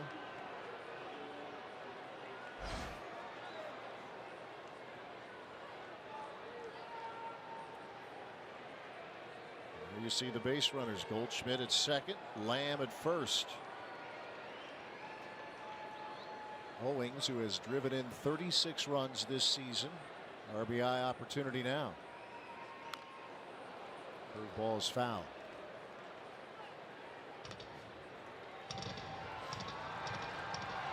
'25-year-old Owings.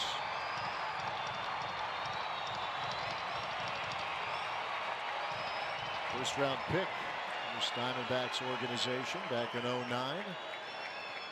This year's draft coming up on Monday.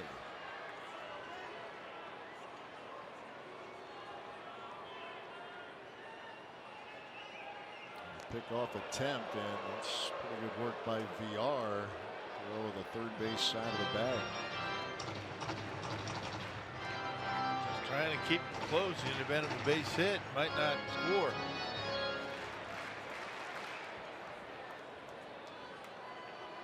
The advantage of those shifts. Those middle infielders a lot of times are right behind second base, keeping those guys close.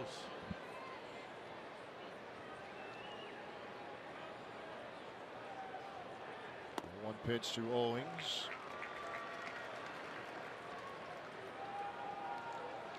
A good year last year. Had a league best 11 triples, did Owings.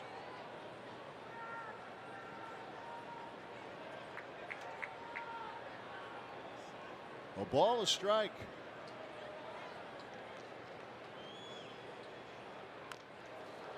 Back to the curveball.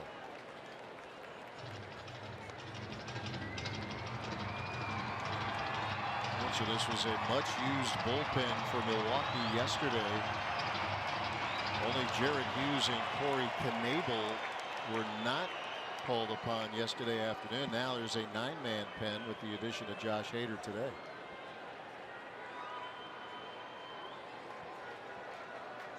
A ball, 2 strikes. Davies versus Owings. And another chance for Arcia. He'll handle it himself, and he gets there in time. Inning over. But the Diamondbacks tie the game. But Davies able to strand a couple. We're through 5, tied at 4.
Like that. We'll wait for the rest of that story. Here's Brett Phillips leading off here in the 6th inning. And going after the first pitch and sending one into left field. A base hit. And a bobble out there by the left fielder. Phillips busting it on into second. Descalso had trouble picking it up, and Phillips just started to slow down. He was taking a big turn, and when the ball was bobbled, he was off. Hey, he loved the hustle, and that's one part of his game people don't think too much about, his speed. And there's this slider up in the strike zone, and you can see with his shift, he beats it into left field. The big turn, Descalso takes his eye off of it. Well, now the Brewers with the go-ahead run at second base with nobody out. Oh, you love that. Look at that. Good aggressive base running. Didn't hesitate too much. A hit and an error. Both teams now with a miscue in this game. Brett Phillips with his 2nd big league hit. And here is Orlando Arcia. He's 2 for 2 tonight. A couple of infield singles. Arcia now has hit safely in 17 of his last 19 games. New pitcher here for the Diamondbacks, the left-hander T.J. McFarland, the former Oriole. He's been pretty good. He hasn't allowed a run in any of his last 8 games. And hasn't been giving up hardly anything, not even many hits. And Arcia laying one down, and McFarland, this is a tough play. And no play, in fact, as Arcia able to leg it out. Phillips to third, and the Brewers have something going. Now, Arcia having a good day, 3 for 3, and he hasn't hit the ball out of the infield yet. 3 infield hits. This and a bunt for a base hit. Rolled down there perfectly. McFarland looked like he took a little bit long to get to it, and all hands safe. Runners at the corners with nobody out. Not even close. So now the Night is done for Zach Davies. He works the first 5, and he will give way for the pinch hitter Jesus Aguilar. Good series a couple weeks ago against the D-backs. It's been a pretty good period now for a while at the plate. I want to go out and do a scouting report check on Aguilar. There was no activity in that Diamondbacks bullpen. There's absolutely nothing going on. So this is McFarland's inning, at least at this point. Butcher, the pitching coach. Big meeting on the mound.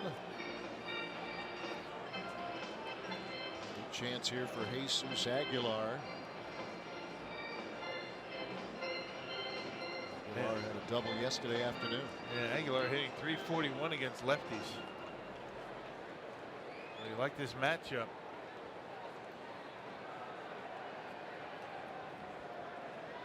Phillips a runner at third, Arcia at first.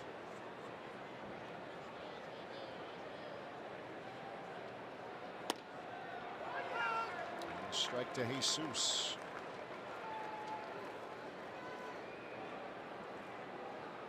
'27-year-old TJ McFarland, 4 years with the Orioles, signing a free agent deal with the Diamondbacks in March.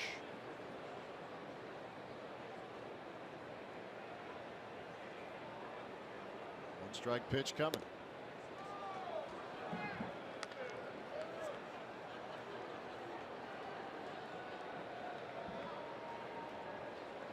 Well, I told you the numbers. He has been terrific so far in his first dozen appearances out of the bullpen. A chance here for the Crew to get to him and regain the lead.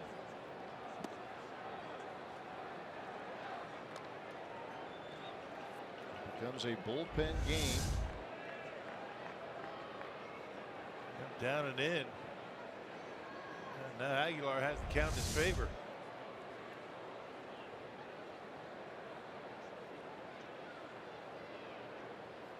2 balls, 1 strike. And that is hit hard to left field, and this will give the Brewers the lead. Phillips is in. Descalso kicks it around in the corner. Rounding third is Arcia. Relay to the plate. Not in time, and the Brewers lead 6-4. Boy, Aguilar continues his success against lefties. And as good as McFarland's been, he has not been able to get an out. Bottom of the order, getting it done. Well, he had to count in his favor, did Jesus Aguilar. He got one he liked and hooked it down the line. And I'll tell you, the Scouts is having all kinds of problems out there in left field.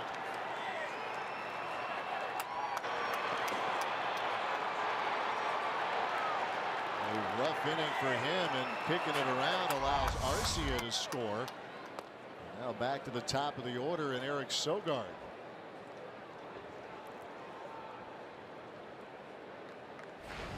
Official scorer could have easily given Descalso another error on that play, allowing Arcia to score. If he hadn't kicked it, not sure if Ed Cita would have sent Arcia to home plate.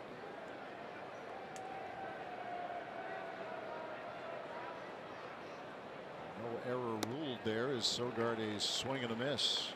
Got to get him over to third base here somehow. There's add-on runs.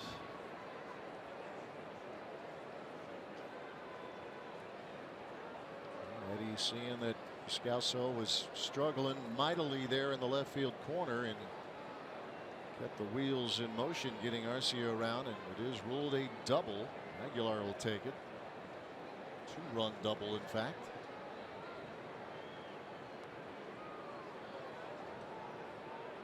1-1 pitch. Sogard trying to lay one down. And not a bad idea. You want to do whatever you have to do to get that runner to third base with less than 2 outs. Lefty versus lefty. Sogard figuring it's going to be tough for him to pull one.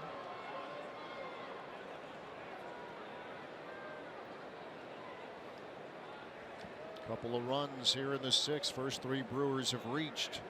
Phillips, Arcia, and the pinch hitter Aguilar.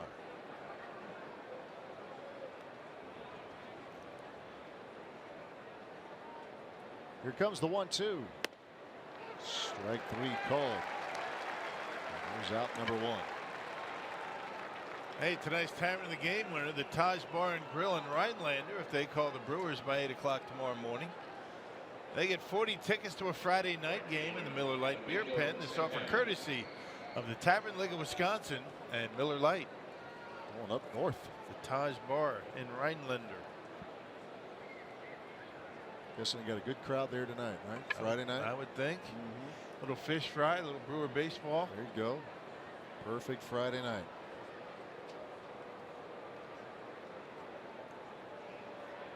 And the Brewers leading here with 2 runs so far in the 6th inning. Chance for some more here with Aguilar, the runner, at second, and Eric Thames, or excuse me, yeah, Eric Thames at the plate. Yeah, they just intensely walked Santana on 4 pitches. Well, they didn't make 4 pitches. The no pitch intentional walk. Right.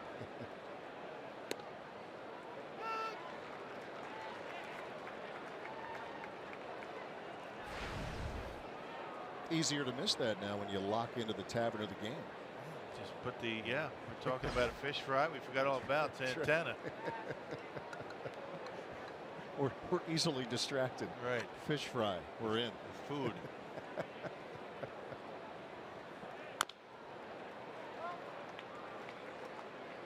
Runners at first and second with 1 out. Thames behind, 2 strikes and nothing.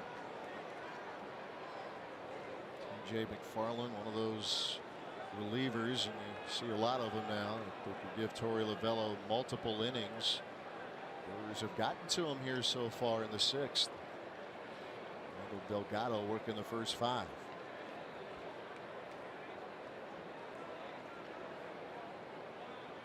No balls, 2 strikes to Thames.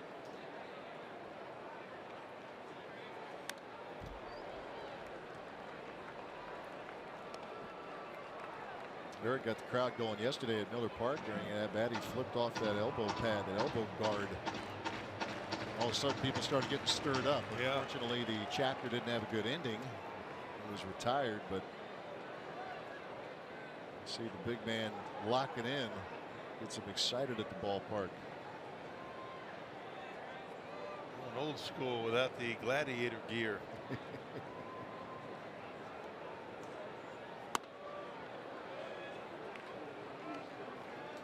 Even when he was cooling off at the plate, still drawing walks. He's drawn 41 this year, including 1 tonight. 16 home runs. He has driven in 30. The most recent home run was yesterday afternoon.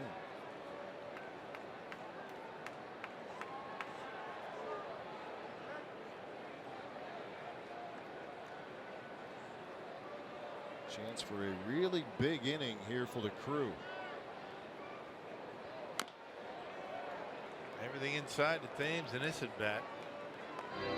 Nothing even close to the outer half of the plate. Standing up there as a left-handed hitter, you're thinking, this guy, this lefty is going to want to throw me sliders away, but McFarland's done nothing but throwing fastballs in. Eric's 16 homers, 5 have come against left-handers.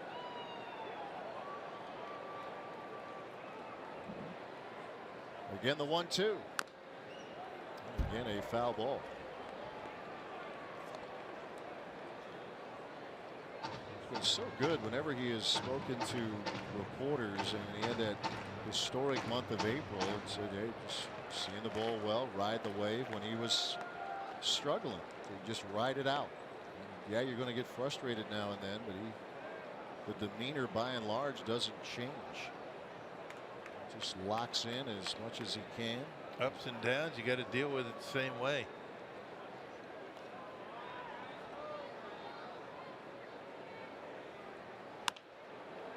Another foul ball. The thing about, when you're up there at the plate and the pitcher keeps busting you inside, you really can't sell out for that fastball in, because as soon as you do that, they start slipping one on the outside corner on you, you're done. Once you start looking in, you have no chance at anything away. Just have to protect the plate with 2 strikes.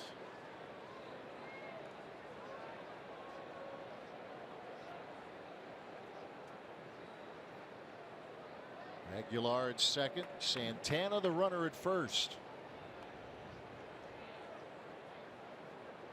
Again the 1-2. Same story.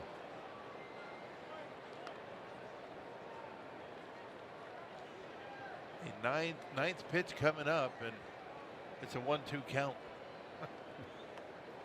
Inside, inside, inside. Thames keeps fouling them off. Everything inside. Look at that.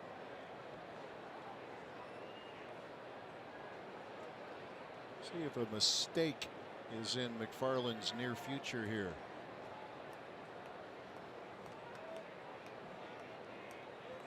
One more time, the 1-2.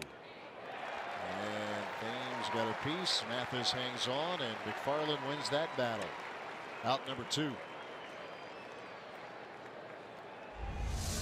And Mathis wanted this pitch away, but McFarland said, nope, I'm just going to stay inside. I don't care where you're setting up. And down and in, and got Thames over the top. Who's at the plate, presented by Wendy's. Hernan Perez, the one hit, a home run. It gave the Brewers a 4-3 lead. Diamondbacks tied it before the Crew regained the lead here in the 6th inning. 2-out opportunity here for Hernan. Also reached on an error and grounded to third. That home run. We go back to the 5th inning after the first 2 Brewers were retired. This was what he did against Randall Delgado. Fastball in, 95 miles an hour. Turned it around.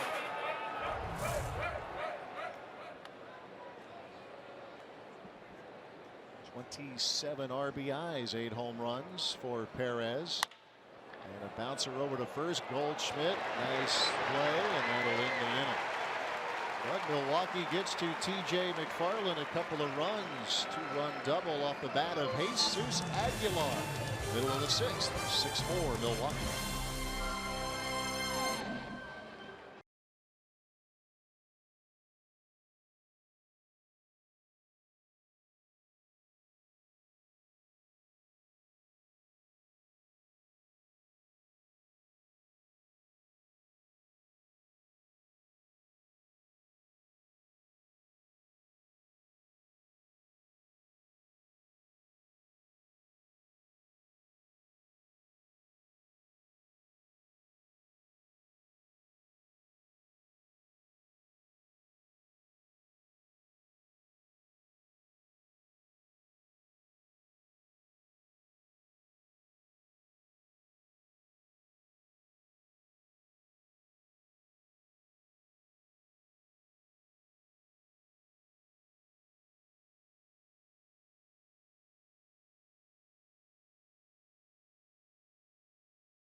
Fox Sports Wisconsin is brought to you by the Wisconsin Lottery, reminding you to please play responsibly.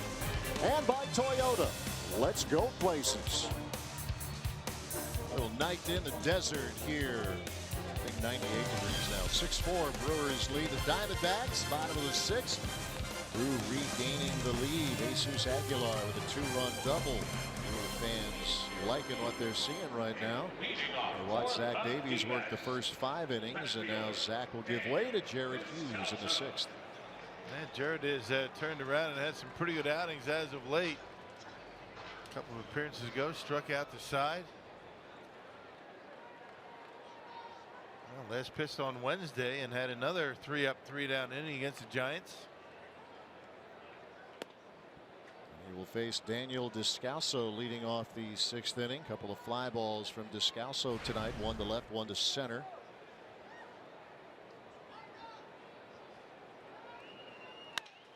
And another one to left. Hernan Perez is there. One out. And Jared Hughes has found something, and maybe throwing his fastball up a little bit more. A couple of appearances ago against the Giants, he used a high fastball, struck out the side. I think ultimately he's still going to be a ground ball guy, but every now and again use that fastball up in the zone to get a couple of strikeouts. It was fun to watch. You're with the scouting report, very well known with Hughes, and going up the ladder a little bit. There's Nick Ahmed now at the plate.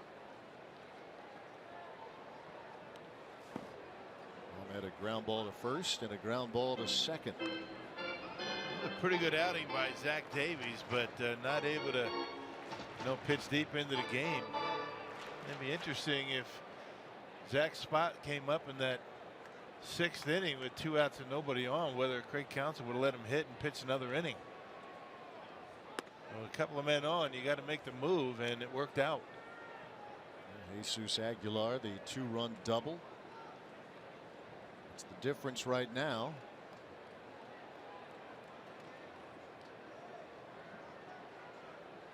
Bullpen game. Delgado and Davies each going 5.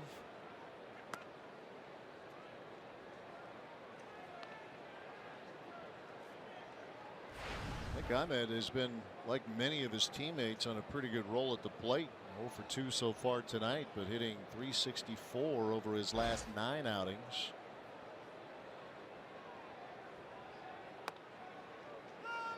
Man, a guy you got to make hit his way on. Tremendous fielder. Just not been able to hit enough to get an everyday job.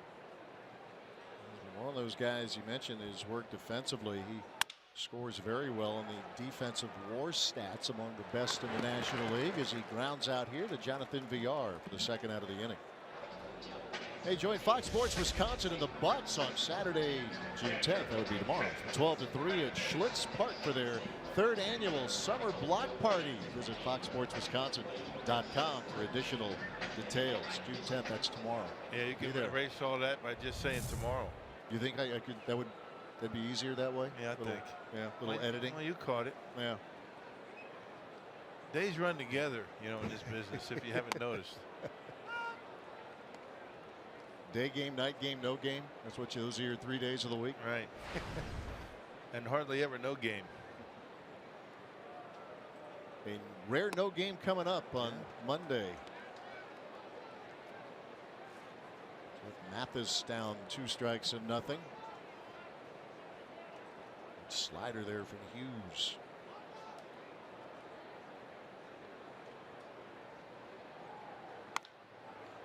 And another one fouled off.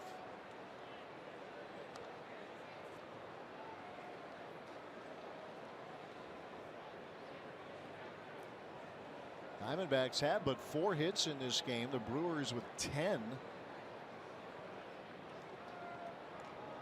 0-2 pitch.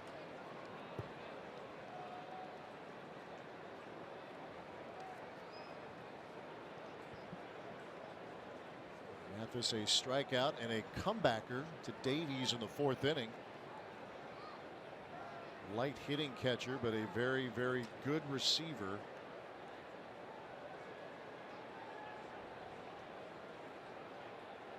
Two again. A lot of us were described that way. Kind of brought back memories saying that. Not the was it the 321 season back 30 years ago? I catch myself. It was 30 years ago. It was actually 331, 332. Oh, did I say 321? 327 was 332 if you want to be exact about it. I figured you would have the exact statistic correct there. So. But in general, I mean, it's a good year. Career of averages, light hitting, occasional power. Yeah, that year you had pretty good pop, right? You can admit it. Good tag team catching combination that year, and a strikeout there of Mathis as Jared Hughes taking care of business, putting them down in order. 6-4 Brew Crew after 6.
Baseball on Fox Sports Wisconsin is brought to you by Miller Lite, the original light beer.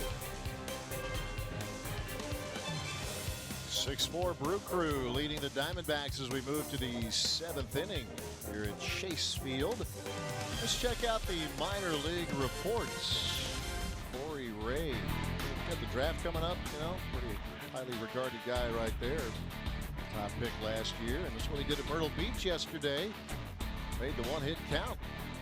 Homer driving in a couple. You see what he's been doing up to 264. Remember, he's coming off the knee surgery, and he took away the offseason. It was more rehab than straight training, and there's pretty good things here for the Mudcats.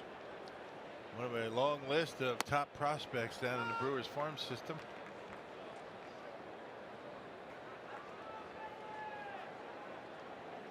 Manny Pena leading things off here for the Brewers. A couple of doubles for Pena. 2-run double in the first. I mentioned the draft. It's an off day, scheduled off day for the Brewers on Monday, but the draft coming up. And it's always an interesting time. I know you and B.A. Rock got a chance to visit with Todd Johnson here earlier in the week. Yep. And there's a base hit up the middle for Pena, which start to inning number 7 here for the Brewers. He's dialed in tonight. 3 hits. Man, all 3 of his hits to different parts of the field, left, center, and right. So covering every bit of the plate tonight. This one shoots right back through the middle.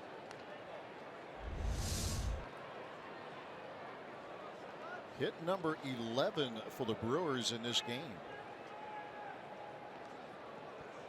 There's Jonathan Villar. He has one of them, a run-scoring double in the first. He has since struck out a couple of times. Brewers getting some pretty good swings against a guy that's been virtually unhittable for a while. T.J. McFarland, a couple runs against him in the 6th, and a good start of the 7th, and a base hit for Villar. Singles from Pena and Villar has the Brewers in business. Villar has been doing a lot of damage as of late. Early in the count, this first pitch down and in, and turns it around in the left field. And we've been saying it all year. It'd be good to get that guy hot, get him back at the top of the order, make things a lot easier for Counsell on that, filling out that lineup card every day. Now let's see what Counsell does here with Brett Phillips. Let's see if he has him up there to drop down a bunt. Phillips singled leading off the 6th inning, advanced on an error, and eventually scored on the 2-run double from Jesus Aguilar. Corner infielders up on the grass, anticipating what Phillips is doing right now, laying one down. Good bunt, play at first, just in time. Boy, Phillips busting up the line. Runners now at second and third. It's fun to watch, isn't it? Yeah, these guys, I mean, they don't take anything for granted. They run hard down the line. Yeah, we've seen it from Phillips a couple of times. Arcia busting it down the line at first base. And McFarland gets there quickly. It takes a little while to get rid of it, but gets him by a step. Good bunt by Phillips. Good ball right there as the Brewers have runners at second and third, and we're about to witness here a double switch, it looks like, here from the Diamondbacks. Torey Lovullo out there. Tom Wilhelmsen had been warming up in the Diamondbacks bullpen, so there he is right there, the big right-hander. So the Brewers with Pena at third, Villar at second, trying to stretch out what is right now a 2-run lead. And we will have a pitching change coming up. As mentioned how effective TJ McFarland has been. Not so tonight as the Brewers are getting to him. Pitching change at Chase Field. 6-4 Milwaukee here with one out in the top of inning number 7.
John's delivery of the game. Check it out, Orlando Arcia.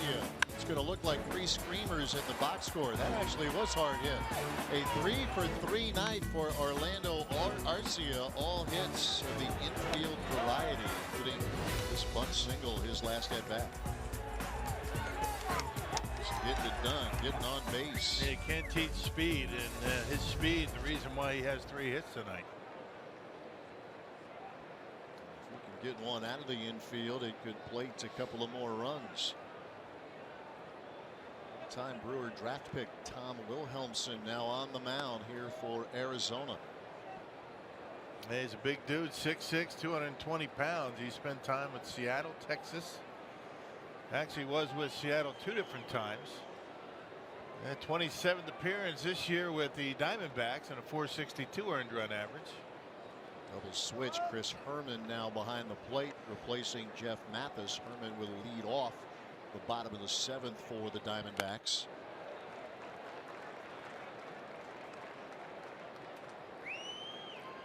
Wilhelmsen, a 7th round pick of the Brewers back in 2002. And he referred to him as the bartender. That's what he was for a while. He was out of baseball from 05 through 09. Some time tending bar here in the state of Arizona, down in Tucson. Now back to his first love, on the mound.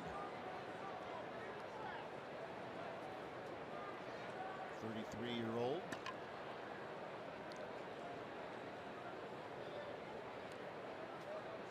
2 balls, 1 strike.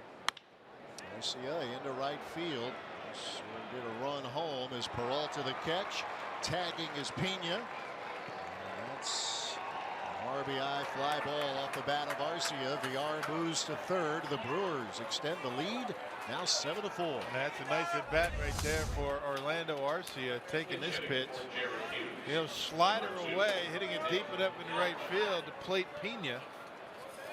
Our Badger Mutual Insurance run of the game. Orlando Arcia with a sac fly.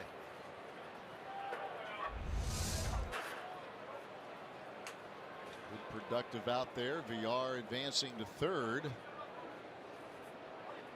Nick Franklin will be pinch hitting, so a little scouting report, no doubt, coming up from Mike Butcher, the pitching coach.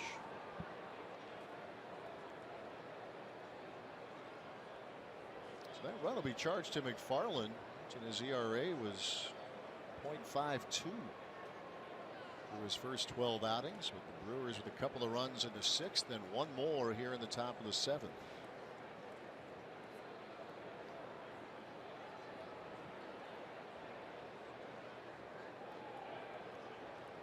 Get another one here. You have VR over at third. Pinch hit chance for Nick Franklin.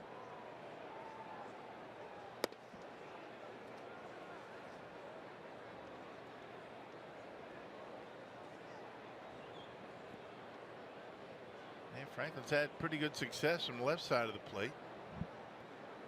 That's where he's done all of his damage, actually. He has been the most frequently used of the pinch hitters. It's 5 for 27 in the role. He's driven in 4 runs. Jesus Aguilar right behind him, pinch hit at bats.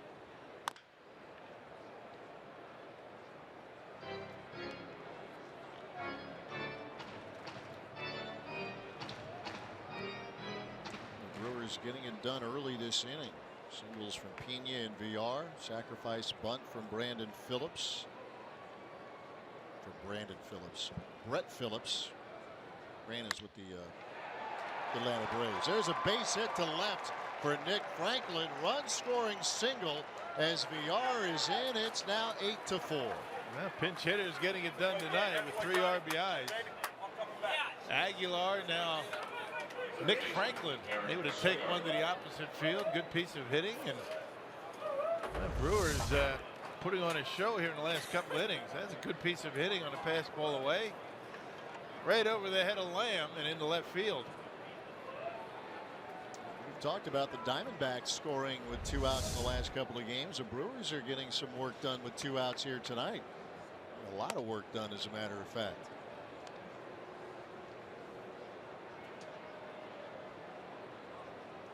2 in the 6th and 2 more in the 7th for Milwaukee. Yeah, 5 runs in the last 3 innings.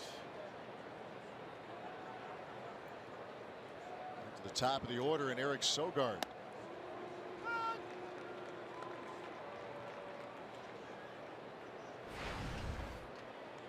The bottom of the Brewers order has been pretty productive tonight. Just the opposite of the Diamondbacks. All right, the Brewers with 6 hits, 7, 8, and 9 spots in the order. 3 from Arcia, and then a sac fly from Orlando here in the 7th. A couple of pinch hits. Pinch double from Aguilar. 2-run double and a pinch single, run scoring single from Franklin. You go down 5-9, it gets even better. Yeah, it does. 3-hit night for Pena. 2 for 4 for VR.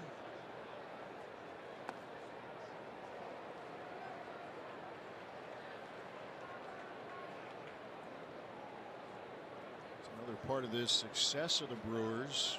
We've seen this multiple times.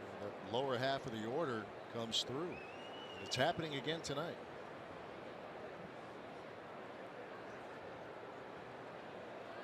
They come in 32-29 does Milwaukee, 15-10 away from home, and that's hit well. Right field, Peralta reaching up, and he runs it down. He takes away extra bases from Eric Sogard. Peralta with the running catch. And the Brewers score a couple of runs. They were looking for more, but Peralta with a good play. Brewers though lead it 8-4 stretch time. And it's time for the 7th inning stretch.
And the polls are open. The Brewers need your vote. Vote early, vote often, and vote Brewers to make sure your hometown stars are well represented at the Midsummer Classic this July. Cast your ballot today at brewers.com/vote. Got some strong candidates. This Brewers roster, all-star worthy. The crew has scored in each of the last 3 innings, 2, including 2 in the 6th and 2 in the 7th. As Chris Herman will lead things off against Oliver Drake. He's going to get a diet of left-handers, and that helps explain why Drake's in there. He has been good against lefties with that split-fingered fastball that, and when he throws, it goes down and away to left-handers. Has not been nearly as successful against righties this year. Let's see where that pitch goes in. It goes away from a lefty, down and into right-handers, which is why the right-handers have had better swings against them. He's facing Herman, who's back in there. He's been out of the lineup the last couple of games. And that's hit well and snagged by Eric Thames as he takes away extra bases. First out of the inning. He's smiling because the toss over to VR was wide of the target, but that's all right. That's a great play right here. Yeah, don't need to throw. Herman centers on that splitter pretty well. Able to grab it. The throw doesn't count, Eric. That's all right.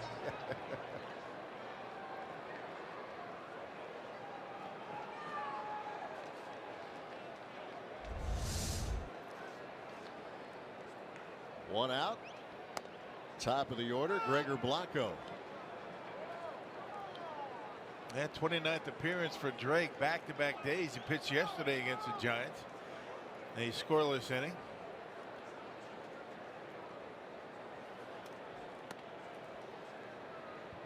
Yeah, Drake, an example. You see it in baseball, especially with relief pitchers, where if you have one outing that blows up on you, it can really affect your ERA. Had the tough outing a couple of weeks ago against Arizona. Added about a run and a half to his earned run average. And it takes relievers a long time to catch up. That one bad outing can put a drain on that earned run average for a while. Ball 2 strikes to Blanco.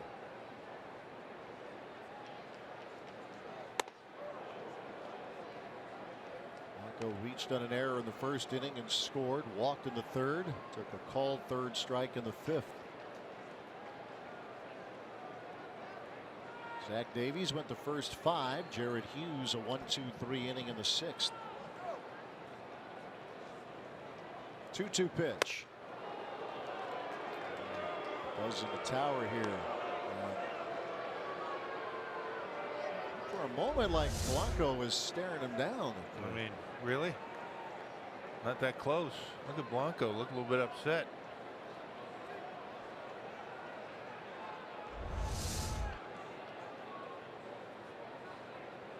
Full count.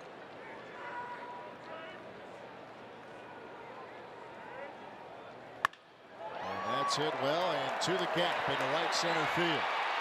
Phillips will chase it down and having trouble doing so. This is going to be 3 for Blanco.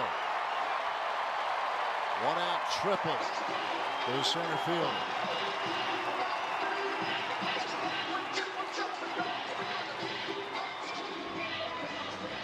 I left the split-fingered fastball up in his eyes. Right there. Those are the ones that become hittable. You leave them upstairs like that. Blanco able to find a gap.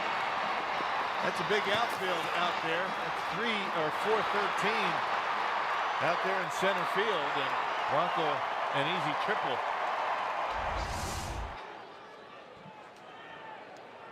And the first of the year for Gregor Blanco.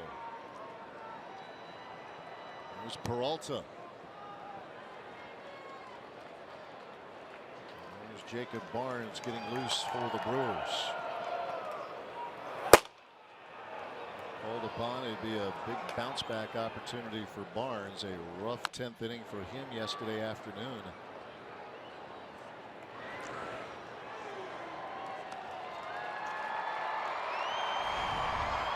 Peralta, a single to left in the third, a double to left in the fifth.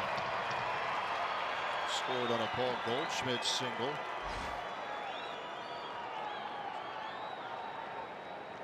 One out, one on.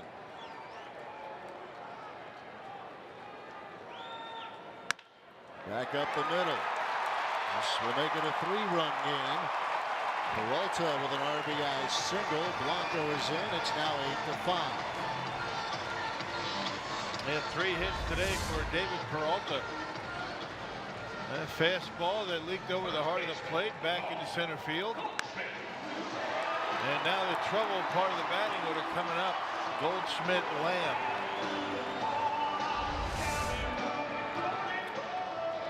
Another meeting coming up here is Derek Johnson in the slow walk to the mound. Well, all 3 hitters in this inning have hit the ball hard. Chris Herman had one taken away, a liner that Derek Thames was able to grab. Blanco a triple. That's when the Brewers bullpen, which you see those numbers there, and there's no denying that they have had their struggles at times, but they've also been very good in stretches. But it's a bullpen that you see a lot of this in baseball now. They're getting worked a lot. Yeah.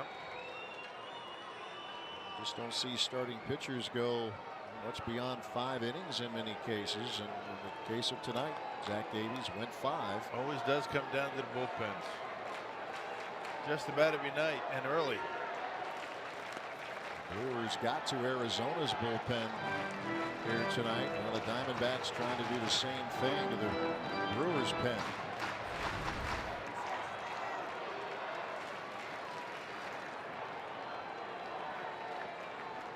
D-backs bullpen among the better ones in terms of ERA in the National League, came in ranked 4th as a group. Goldschmidt takes a strike from Drake.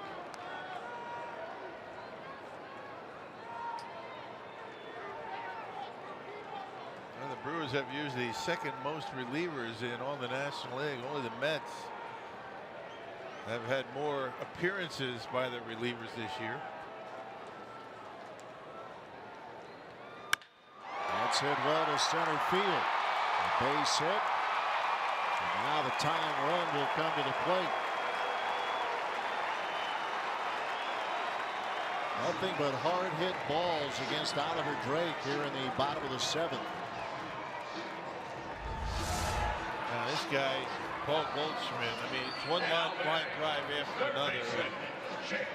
Well, you make a mistake like that, you're going to pay for it. Down the middle, Goldschmidt, a line drive in the center. Maybe the most underrated player in baseball.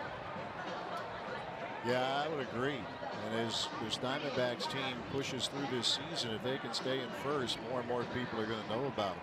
Pitching change, big bounce back chance for Jacob Barnes. He comes in with the Brewers up by 3.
runners aboard. David Peralta at second, Paul Goldschmidt at first, and now Jacob Barnes on the mound.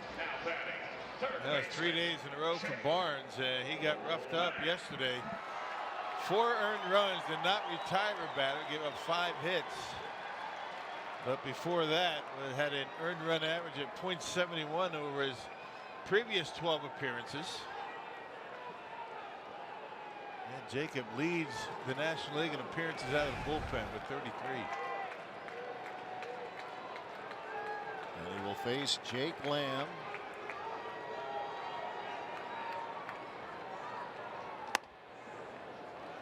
Barnes appeared in 3 of the 4 games of the series against the Diamondbacks at Miller Park. Gave up nothing, went an inning and a third in his last outing against Arizona. That was on May 28th. Allowed just a walk. That was it. Bounces up there. Good block by Pena. This is one of those appearances that Jacob Barnes just couldn't wait for. After yesterday, he wanted to get right back out there and get it going again. Didn't want to sit around thinking about that. No one out, facing 5 hitters. Faced the bottom of the order, and Yorkis Hernandez. Company all went to work against him. Bernard Span, big RBI double. Giants went on to win that game in 10 innings. 3-0 the count to Jake Lamb.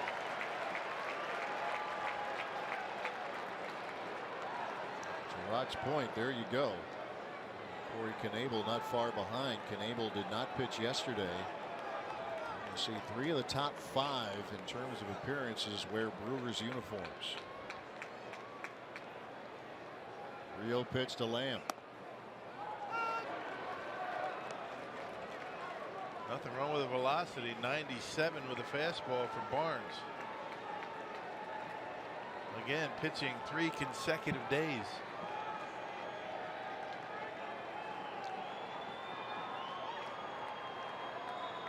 Diamondbacks with a run across here in the 7th.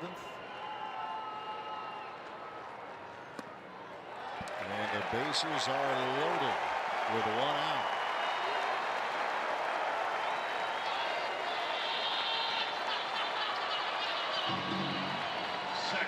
Up against it right now. It's Chris Owens.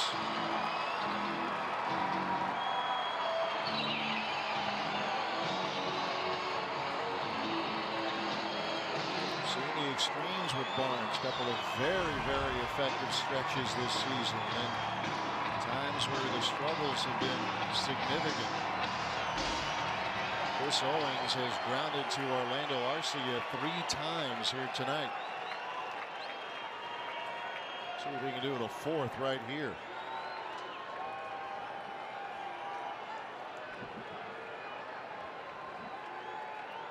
Bases are loaded with 1 out in the 7th.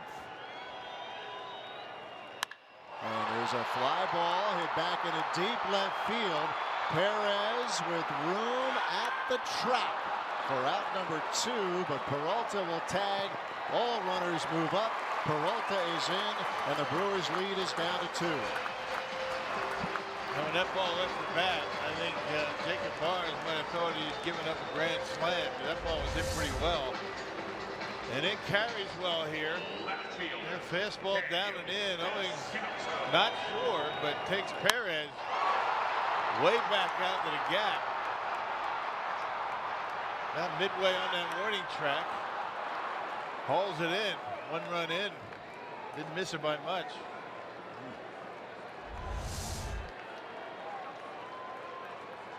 Base hit could tie the game. Here's Descalso.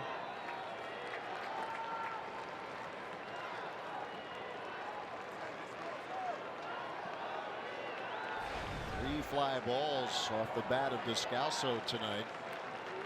2 to left, 1 to center.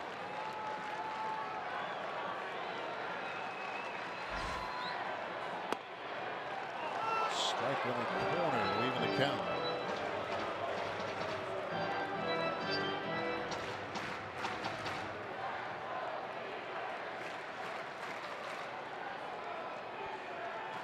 A lot going on in this game, and it started right away. Both teams putting 3 on the board in the first inning.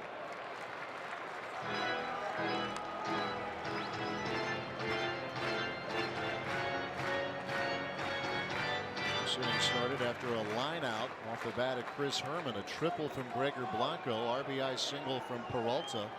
Single from Goldschmidt. A walk to Jake Lamb, and a sacrifice fly from Chris Owings.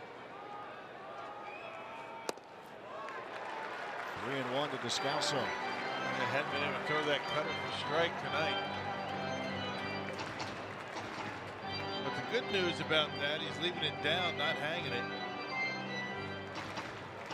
Got to be a fastball situation here, although first base is open. Nick Ahmed is on deck. Brewers trying to keep control of this bottom half of the order. They've done well against it here so far tonight. I think that's what Manny Pena is going out to talk to Barnes about. You got first base open, right-hander on deck. He's saying, don't give in here. You don't have to throw him a strike.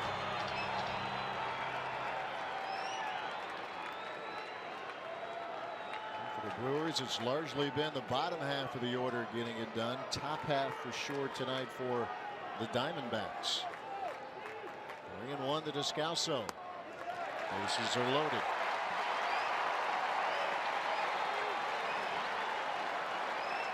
Second walk given up by Barnes of the 3 hitters he's faced.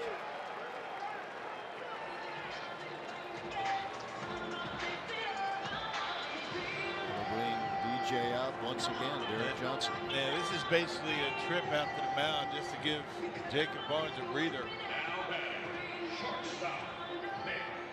Trick for Barnes in this inning is to be able to throw that cut fastball close enough to the plate to get a swing. He hasn't yet.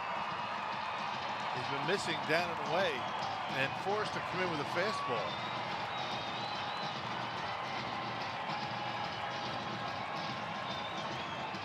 Barnes had the toughest of outings yesterday.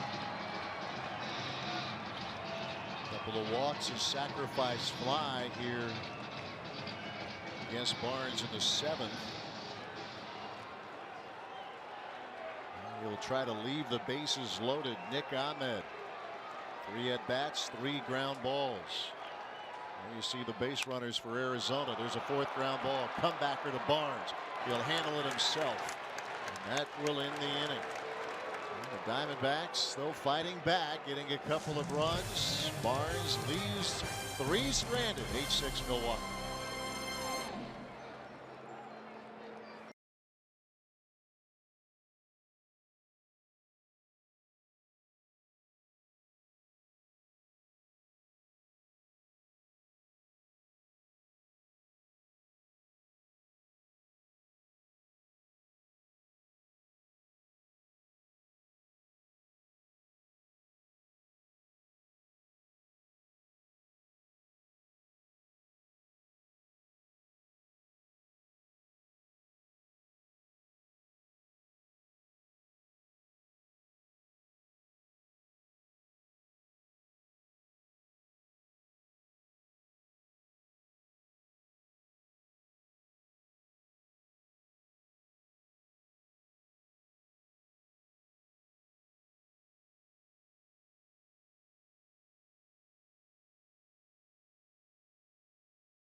Head to the 8th inning here at Chase Field, and Revere the Beard on Monday, June 19th.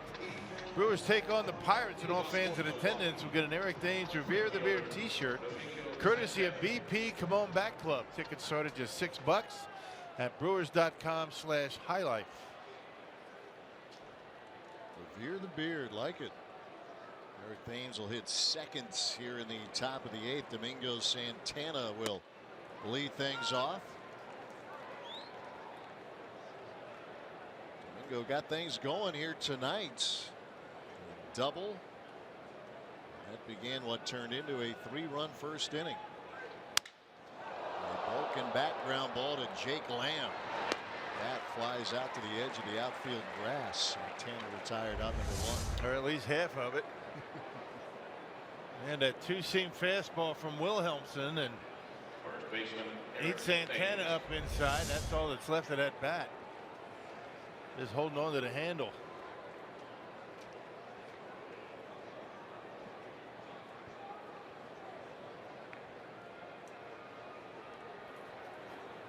We are about to see another double switch here as Torey Lovello back on.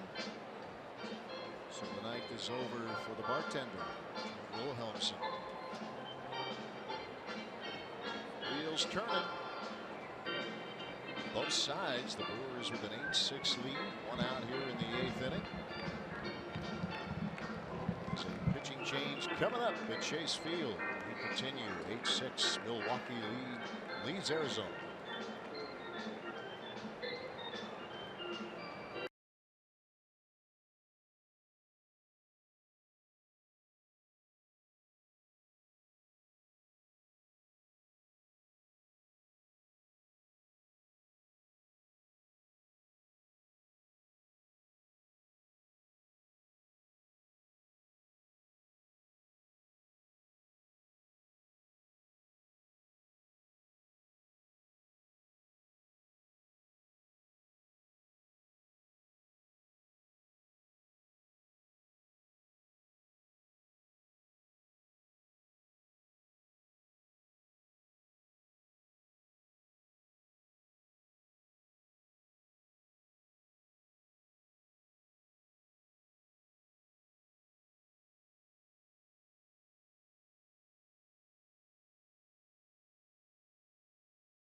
Leading the Diamondbacks, Torey Lovello making another pitching change as he has some lefties that he can go to. And the second one out of the bullpen now is on Andrew Chafin in there for Arizona. Yeah, they have one more down there. The former Brewer Jorge De La Rosa. And Chafin with good numbers and 218 earned run average in game number 27 here tonight. He had 30 strikeouts and just shy of 21 innings of work, so he's had a good start to his season. It's a lot of strikeouts and known for serving up a lot of ground balls as well. Here's Eric Thames looking for his first hit of the night. Thames walked in the first inning. Ground ball to first, a fly to center, and a strikeout in the 6th. Again, Lovello opts to go lefty versus lefty, and Thames away from the shift down the line, and that's going to be extra bases. Big man takes the turn, and he'll coast into second. 1 out double for Eric Thames. Well, doing a nice job hanging right in there. Second consecutive at bat against a left-hander. He faced McFarland his last time up. And once again, coming inside, and he slices it inside that left field line. Beautiful piece of hitting by Thames. I mean, it's been a nightmare out there for Descalso, hasn't it? It really has. He struggled with that. He did. He's fortunately able to run it, fortunately for him, able to run it down, and Thames has himself a double. Mentioned a double switch, and here's the other part of it. Chafin on the mound, and Brandon Drury is in its second. As Chris Owings will move over to short, so Nick Ahmed's night is done.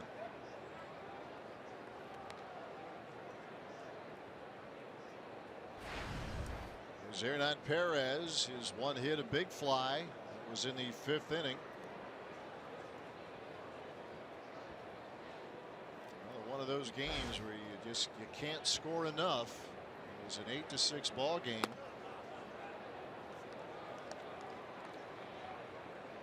Keep an eye on that Brewers bullpen here. Carlos Torres was getting loose, but now Josh Hader. And a big lefty come getting up. Along with Torres. It would be the big league debut for Hader. He's making that move today.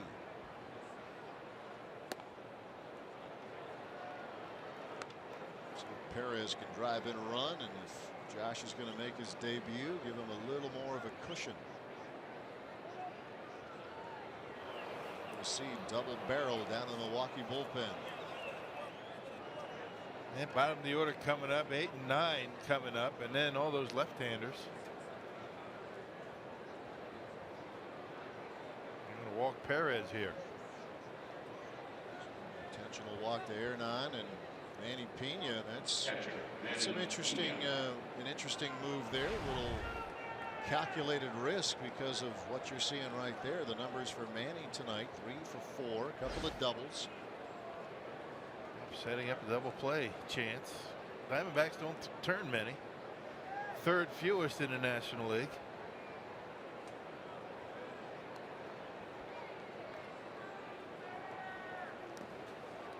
I mentioned that Chafin, a very good ground ball pitcher. His career ground ball rate 57%.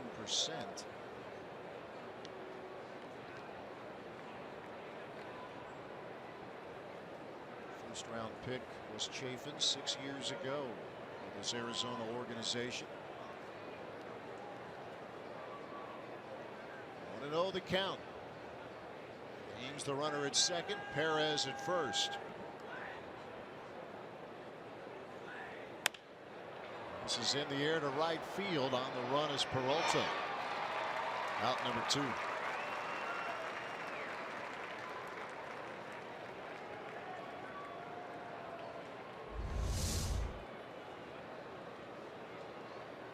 Pretty good pitch to hit. You know, Manny got it back in the hitting zone a little bit. Jammed himself. Jonathan Villar. The Brewers have done a lot of 2-out damage tonight. Chance for Villar to add to that. 2-out RBI double in the 1st inning. Had himself a good night at the plate. Trying to battle through it. Good talk with his manager earlier in the week. Good talk with his mom too, he said.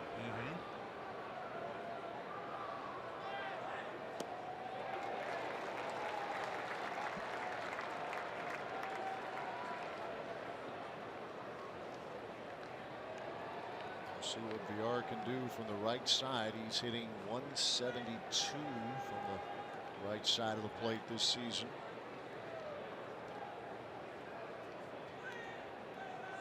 The 1 pitch. Some slider there to even the count.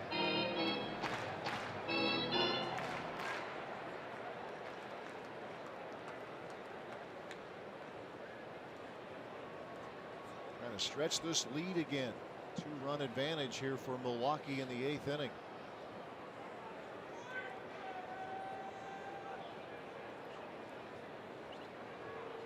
Yeah, just not sure about the pitch.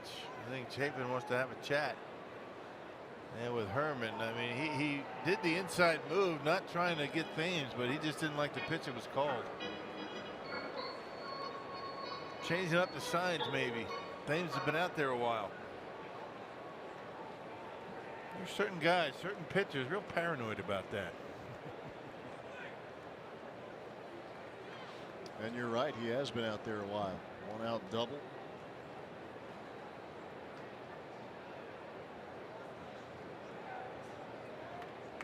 1-1 pitch to Villar. 95 is in there for strike 2. Not sure how many guys in baseball these days are peering in to steal signs. It used to happen all the time. Right. Not so much anymore.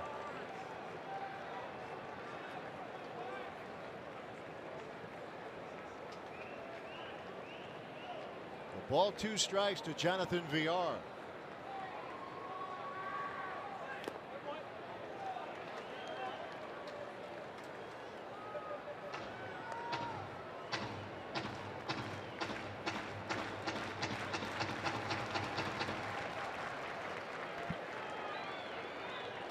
Chafin, the third reliever used by Lovello here tonight.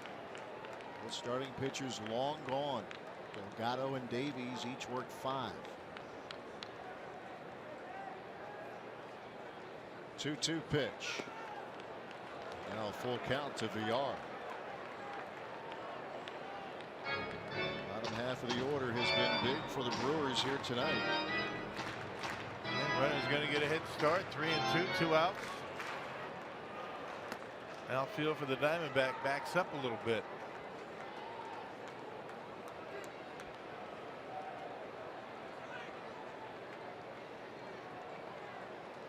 Full count.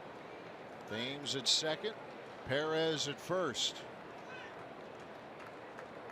They're running. And a foul ball.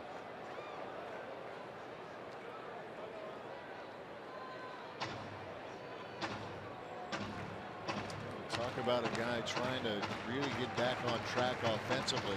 VR has had a good game earlier in the week. Wednesday, as a matter of fact. 2 hits tonight. Come through in a situation like this, be a big step in getting things back in order for a guy who was very good at the plate a year ago. Wants the slider again, but I guess it's been nothing but sliders. Give him maybe 1 or 2 fastballs. That was it. But sliders, one after another. Chafin loading up again. Full count to VR. Again a foul ball. No fastball that time. 96.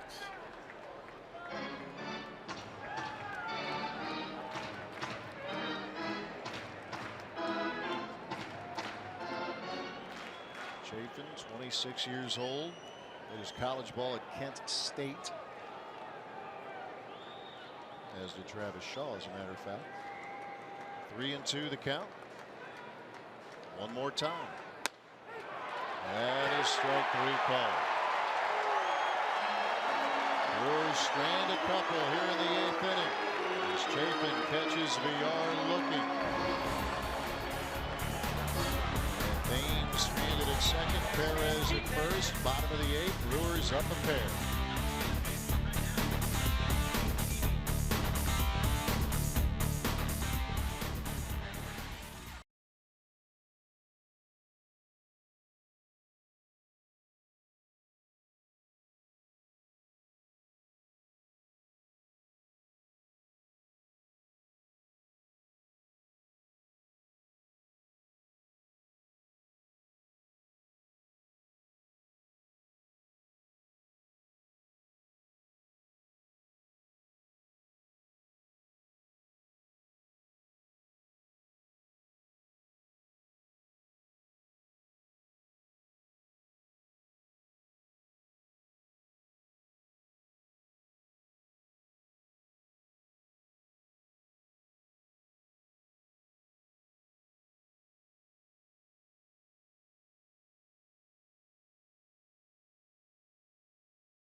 Another good one between these two teams. Bullpens have been busy. We mentioned Josh Hader had been warming up, still is, a matter of fact, but right now Carlos Torres is on the mound. Man, not sure how long he's going to be in there. Hader's up because there's left-handers coming up for Arizona. Matter of fact, guy on deck's left-handed, and then two after that. And Torres' last pitch, he had a good outing yesterday against the Giants, an inning and 2/3 scoreless. And he'll face Brandon Drury. Getting off the bottom of the 8th inning for Arizona.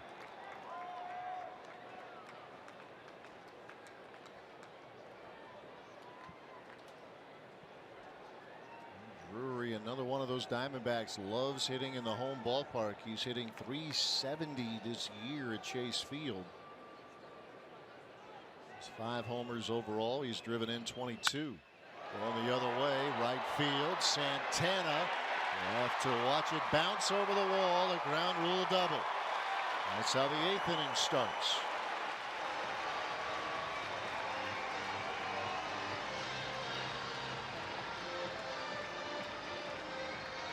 Well, now here come the left-handers, and you wonder if it's going to be Josh Hader's major league debut. 4 of the next 5 are left-handed. And Paul Goldschmidt in the middle of all that, leadoff double, tying run comes up. Yeah, it would be a heck of a spot for someone making his big league debut. So right now we'll see Torres continue. As he will face Herman. Lined out to Eric Thames to begin the 7th inning. And the thing is, with this Brewers ball club, they're in so many games. I mean, just about every one. There really isn't any soft inning where a guy can come in and just get some work in or get his major league debut out of the way. Every inning is a tough one. Yeah, you're right. You'd love to have a 10-1 lead going or whatever. It's just not how this team has been rolling. Corey Knebel already up in the 8th inning. Knebel did not pitch yesterday. Herman, a liner, and a diving stop by VR as Herman is robbed again. What a play by VR. That's the good news. The bad news is VR is still down. Man, that was a tremendous play just to get a glove on it. It was playing up, but he's able to get up and make a throw to first.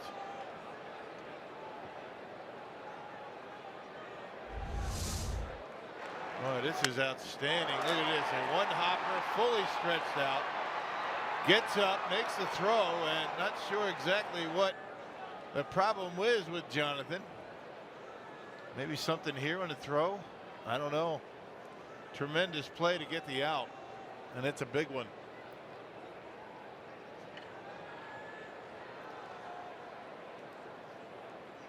What a layout by Jonathan VR. Dan Wright, the athletic trainer, quickly made his way out there to check on the Brewers' second baseman. Man, you're not going to see a better play than that tonight in baseball.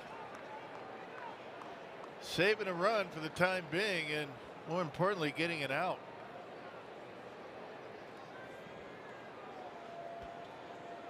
Going after his back. Lower back appears to be the issue, just looking at him right there. Hit the ground really hard.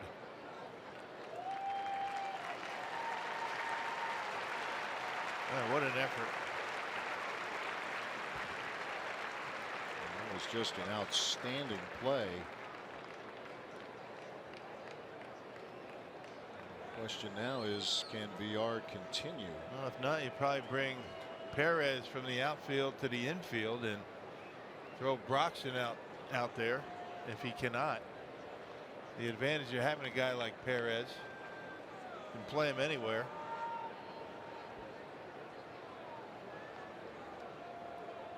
And you just think Arenad's thinking that could very well be the case.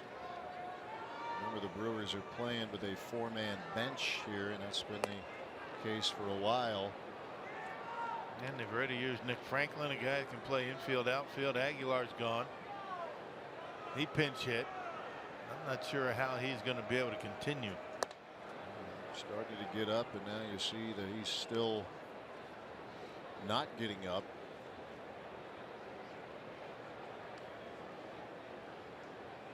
And what a play as he robs Chris Herman. And fully stretched out and really came down hard on that outfield grass.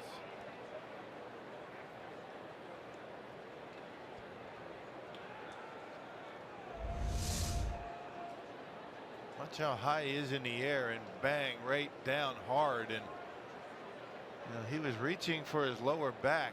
We saw that a little bit earlier, and not to say that that's the issue. You don't want to speculate, but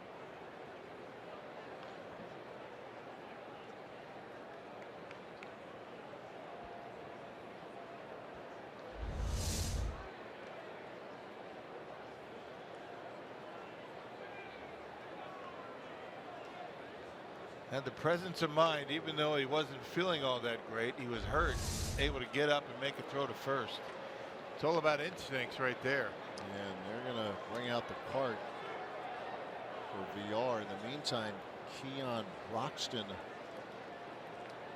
is coming in, and he'll play center, and that would move Brett Phillips over to left. So that's the move that we'll have to make. But concern now for Jonathan VR. Now does Perez go to third and Sogard over to second? A lot of options for Counsell. Right. Yeah, we only gave you part one of this shuffle. So there you see that lower back. Source of the problem here for VR.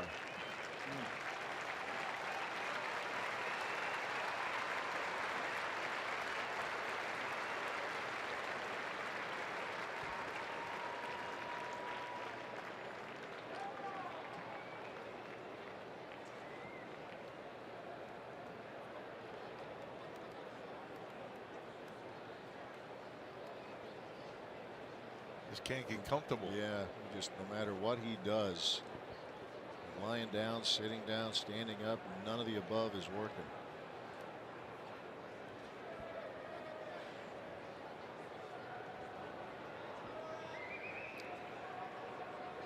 He laid out and made an outstanding play.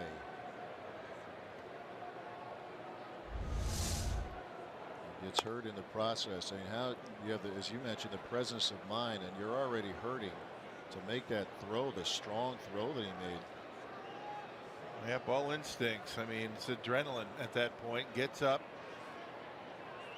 makes a throw, and then kind of realizes that I'm in trouble here. But not until after he got the out.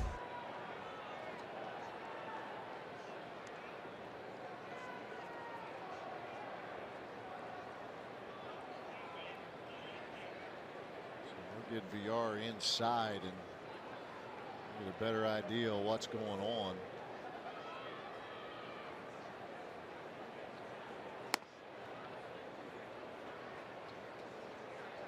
You see, with any player who gets hurt, you have the pain of it, and then the disappointment. Just the concern. Hopefully not serious.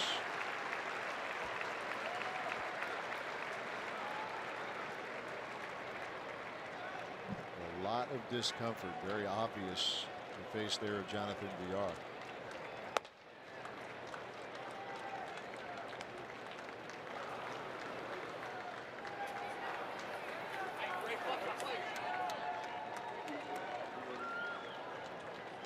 So we will set the defense here for the Brewers as Craig Counsell again has to adjust on the fly. Gave you a couple of the moves here with Brett Phillips moving from center to left and Keon Broxton moving into center. Hernan Perez looks like will move over to third.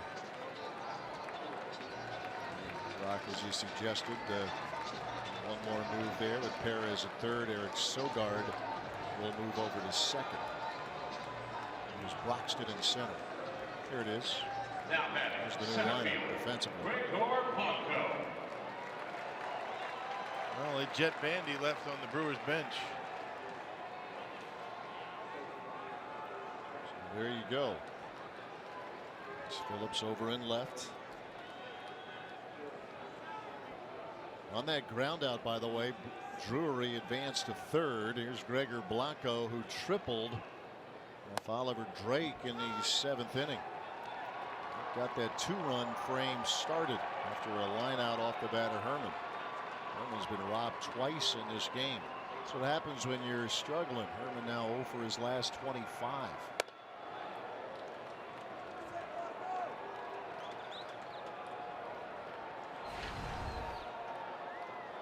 See Blanco's night. Brewers have actually only gotten him out once. Reached on an error, walked in addition to the triple.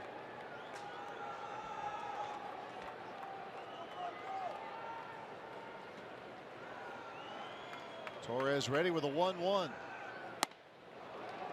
Yeah, good pitch. Outer half, 91.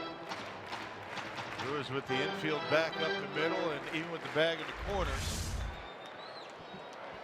It's a cut fastball that really didn't cut. The 1-2. Soft liner. Sogard. 2 men out.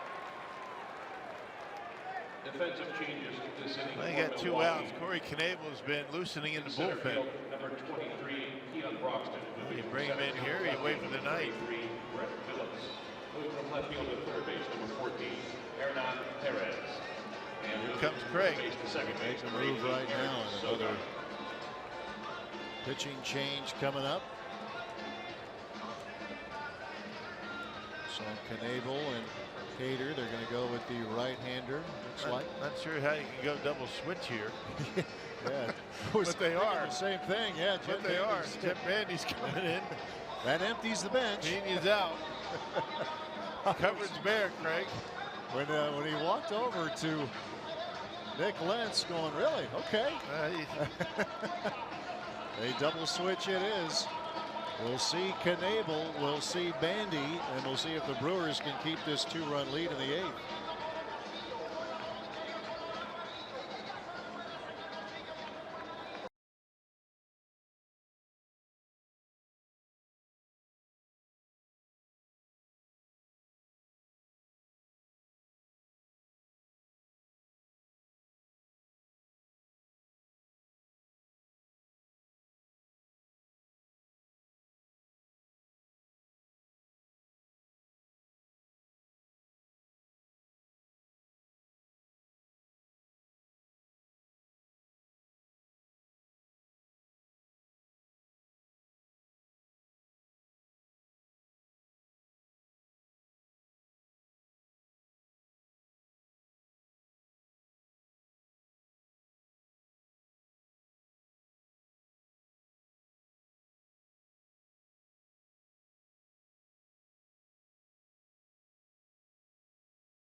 Here with 2 men out and 1 man on.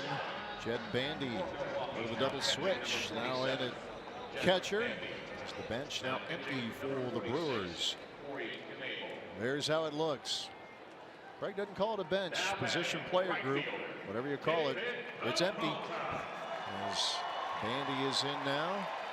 I like that graphic right there. Yeah, that's good. That's big league. Yeah, that available pitchers. Below Willie Peralta, he's the new guy on the mound now for the Crew. That would be Corey Knebel, and he will face David Peralta. Brandon Drury, the runner at third. Yeah, Corey picked up save number 7 on Wednesday against the Giants. A 3-up, 3-down ninth that included a couple of strikeouts. strike out in each of his appearances this season, at least one. Curve is in there to even the count. And that pitch right there, one of the big reasons that he's got that 120 earned run average. Good night for Peralta, as you can see. 1-1.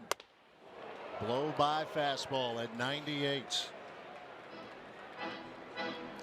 Richard at least one strikeout in each of his 31 appearances in the modern era. The oldest Chapman holds the mark at 37 games with at least one punch out.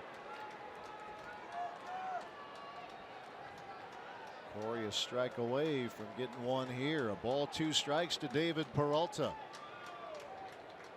Here it comes. There it is.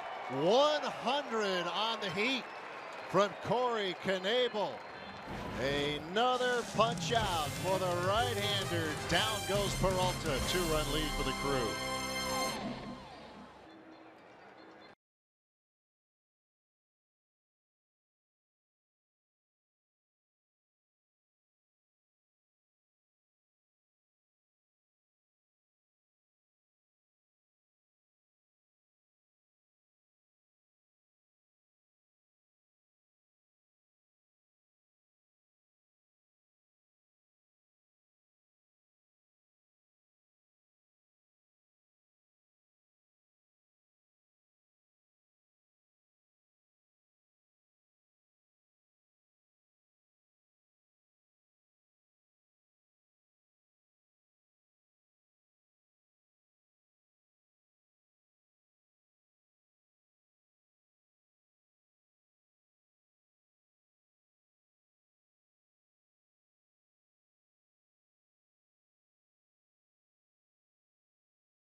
Baseball on Fox Sports Wisconsin, presented by Potawatomi Hotel and Casino.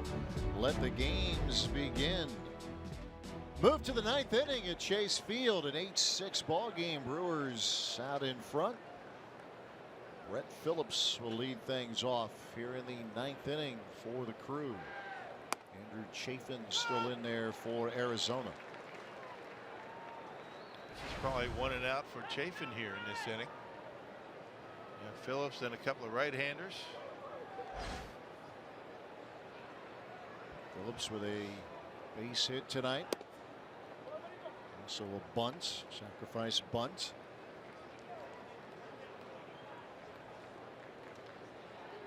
Brewers with 14 hits in the game. They've stranded 10. Diamondbacks with 8 hits. They have left 8 runners aboard. Phillips showing bunt, laying one down. He can bust it, but the bunt attempt rolls foul. Diamondbacks have had a dose of the speed that Phillips brings to the table. And Brewers able to strand a leadoff double in the 8th. Good job by Torres to get 2 outs, and then Knebel does his thing with the punch out. Keeps it at a 2-run lead, which is important because the big boys for the Diamondbacks coming up in the 9th. Goldschmidt, Lamb, and Owings.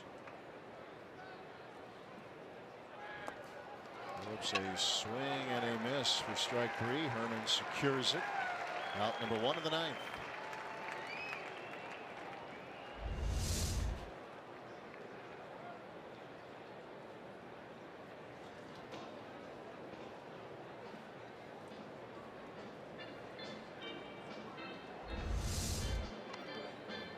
very well be the one and done. Well, he's done. He's already called for the right-hander. Yep, so Dino Braccio will be coming in as the night is done for Chafin. Pitching change again here in the ninth. Brewers leading by 2 here in Phoenix.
Here in the ninth with 1 out here for Milwaukee. First game of this series. Let's check out what's on tap, presented by Miller Lite. Game 2 tomorrow night. Junior Guerra. You see the numbers been very impressive coming off the injury. Zach Godley on the mound for Arizona. Good pitching matchup perhaps in store for us tomorrow night. We'll get things started at 8:30 here on Fox Sports Wisconsin. Dino Braccio now on the mound for the D-backs. He got called up from AAA Reno on June 8th. This is his 4th different time he's been with the big league team. He was down in the minor leagues, 2-1 with a 1.53 ERA in AAA. Faces Orlando Arcia.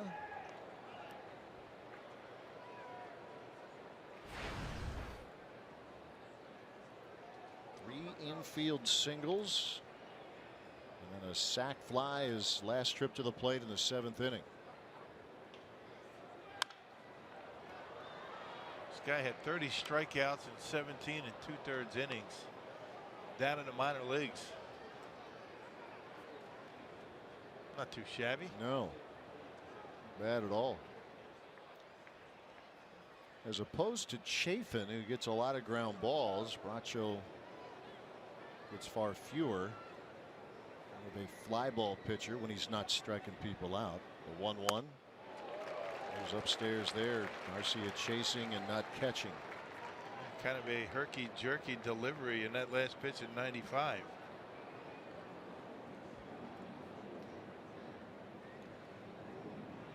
Braccio had 5 stints with the D-backs last year. Appeared in 26 games. A ball, 2 strikes to Orlando Arcia.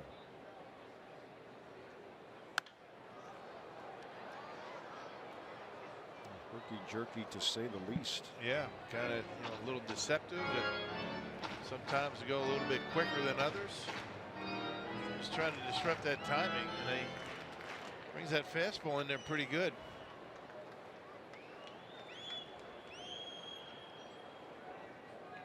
24-year-old from Venezuela.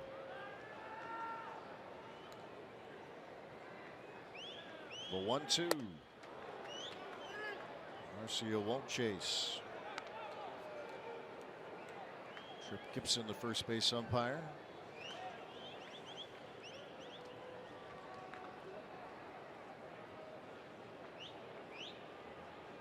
Fourth reliever out of the pen tonight on the mound for Arizona. Rangel Delgado worked the first 5, gave up 7 hits and 4 runs.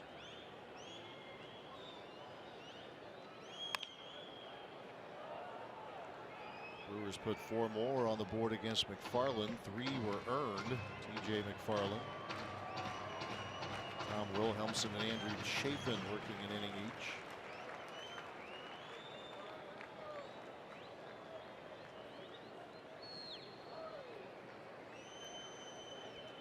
Eight runs on 14 hits here for the Brewers tonight. Here's the 2-2. There's 14 hits, 2 away from a season high.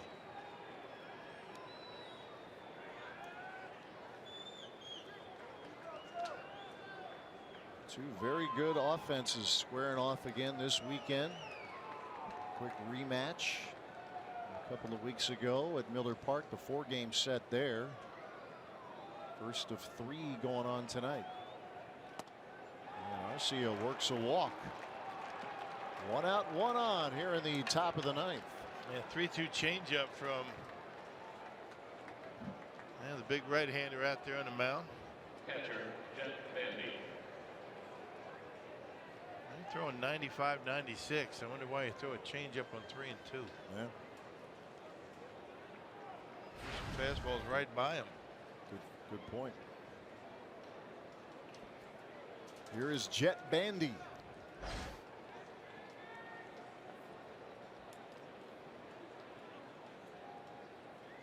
Bandy thought for about a fraction of a second he had the game-winning hit yesterday in the 9th inning with runners at the corners and 1 out. Bandy facing Mark Melancon, and Jet hit a rope. Eduardo Nunez was able to go up and get it. So Chris Herman has been struggling for Arizona. He's been robbed of a couple of hits tonight. Bandy has hit his share of pitches on the button, but not a lot to show for it lately. Let's see if he can turn it around here in this opportunity in the 9th inning.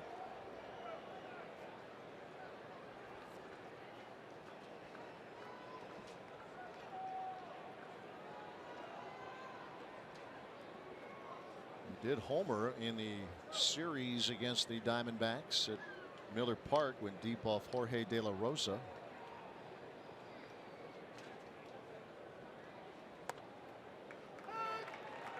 Jet, a good low ball hitter.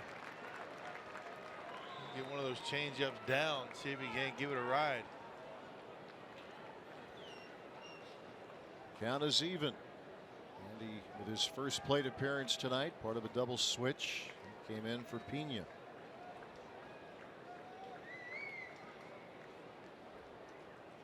Arcia, the runner at first.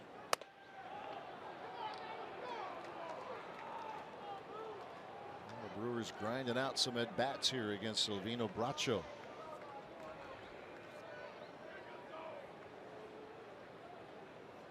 Brett Phillips began the inning with a strikeout. That was against Chafin. Lovello went to the bullpen. Arcia working Bracho for a walk. It might be a good spot for Arcia, maybe steal a base here.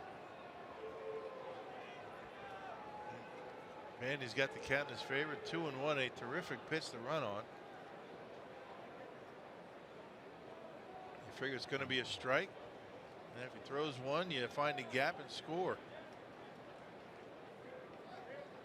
Runner holds, and it's now 3-1 to Jet Bandy.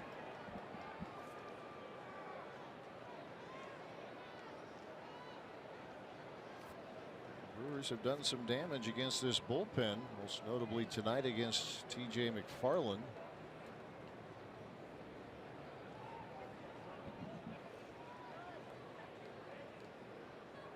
Sweet hitters count right now for Bandy. Arcia is running. Bandy is swinging a miss, and Arcia has the bag.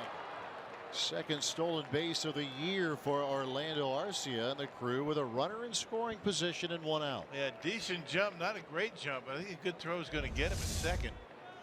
Not a big lead, not a very good jump, just a bad throw from Herman.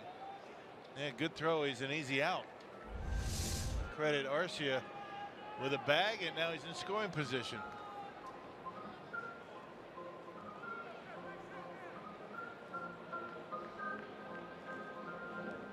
Opportunity now for Bandy again, a full count. You figure Arcia, as he matures over the years, he's going to be a base stealer. He's good speed, just got to learn how to steal bases.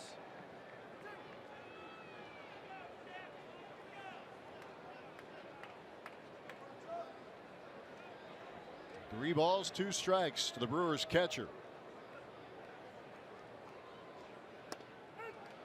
And he looks at strike three. And wasn't looking for that. He was looking for something else. Of course, right on the edge. Not a bad pitch by Bracho. Tough pitch. To the outside corner.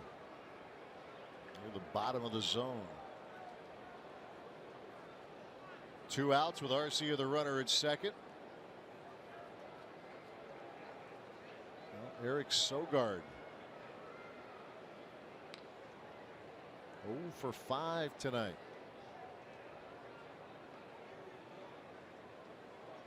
A rare 0 for here so far for Sogard. Man, getting a hit column right here, score a run. Be a big one. Remind you, Goldschmidt and Lamb, the first two hitters up for the D-backs in the bottom of the ninth. Then Owings.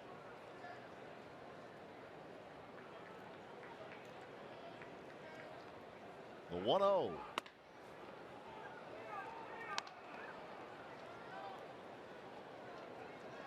Sogard yesterday afternoon started that ninth inning rally with a home run. He's been involved in a number of big moments in his 1 month or so as a Brewer.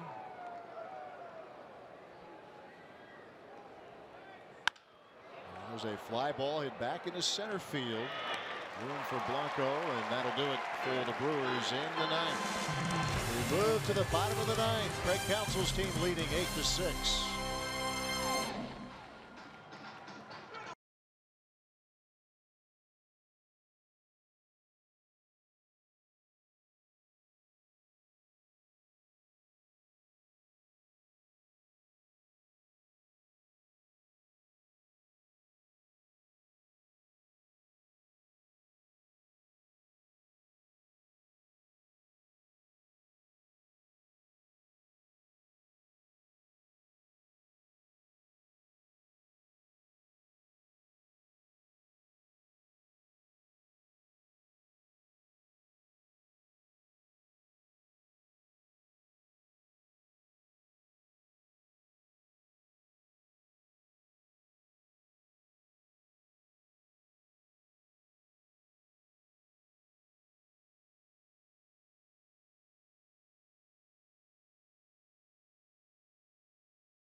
Brewers leading the Diamondbacks. Both bullpens again very busy in this game. Corey Knebel finished off the 8th inning with a strikeout of David Peralta. And the Brewers closer will stay in there and try to notch another save here. And he'll have some work to do to get that accomplished as he'll face Goldschmidt, Lamb, and Owings. Yeah, going to face two of the top run producers in all of baseball. And to start this inning. 2-hit night. Goldschmidt's also been hit by a pitch. Going after the first offering here. A fly ball out to Santana. Runs it down at the track for out number 1. And turned himself around a little bit. Was able to figure it out and make the catch. Doesn't ever seem to panic, does he? Santana always under control. Or at least he appears to be. 97 on the corner, and Goldschmidt nearly hits it out of here. Nice easy swing. And Santana turned himself around, but able to make the catch. Had it all the way. One out in the ninth for Jake Lamb. Well, it's a cliche, but use it again if you want to face Goldschmidt with the bases empty. Likewise with this guy. See what he did with 2 men on in the first inning. Ripped one over the wall in right center. Well, he hit an 81-mile-an-hour changeup out off of Zach Davies. This fastball for Knebel, a little more on it. 98 in that last offering. He got Peralta on a strikeout on a pitch that hit triple digits.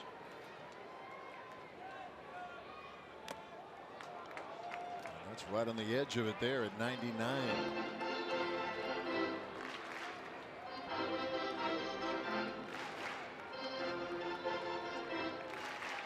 Lamb has walked a couple of times in addition to the 3-run homer.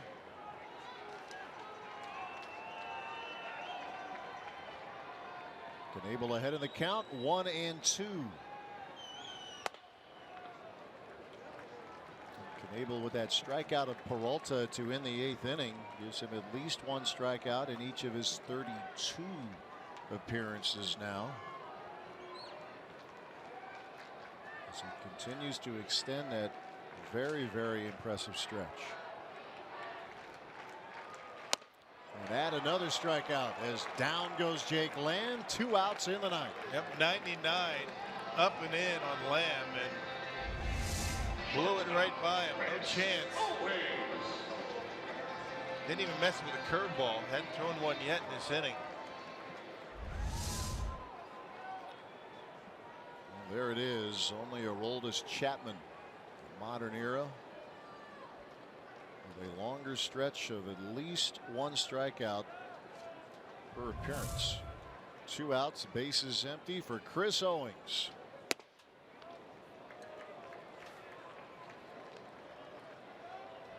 Knebel finished the 8th and looking to finish off the Diamondbacks here in the 9th. A fly ball from Goldschmidt, a strikeout of Lamb.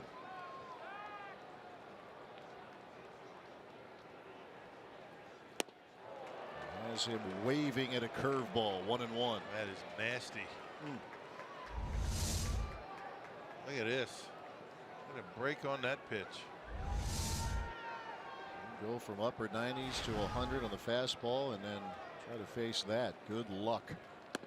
Another one. Curveball for strike 2. You just can't hit that. I mean, when you're trying to protect 99 miles an hour, you can't hit that.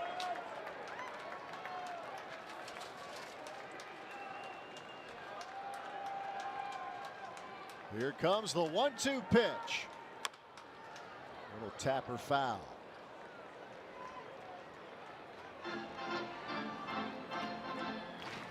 Diamondbacks have won 9 straights here in the home ballpark. Knebel trying to secure what would be the Brewers' 16th road win. There you go. Friday night. I'm ready. Get the kegger ready. You ready? Come on, Corey. Let's end this bad boy right now.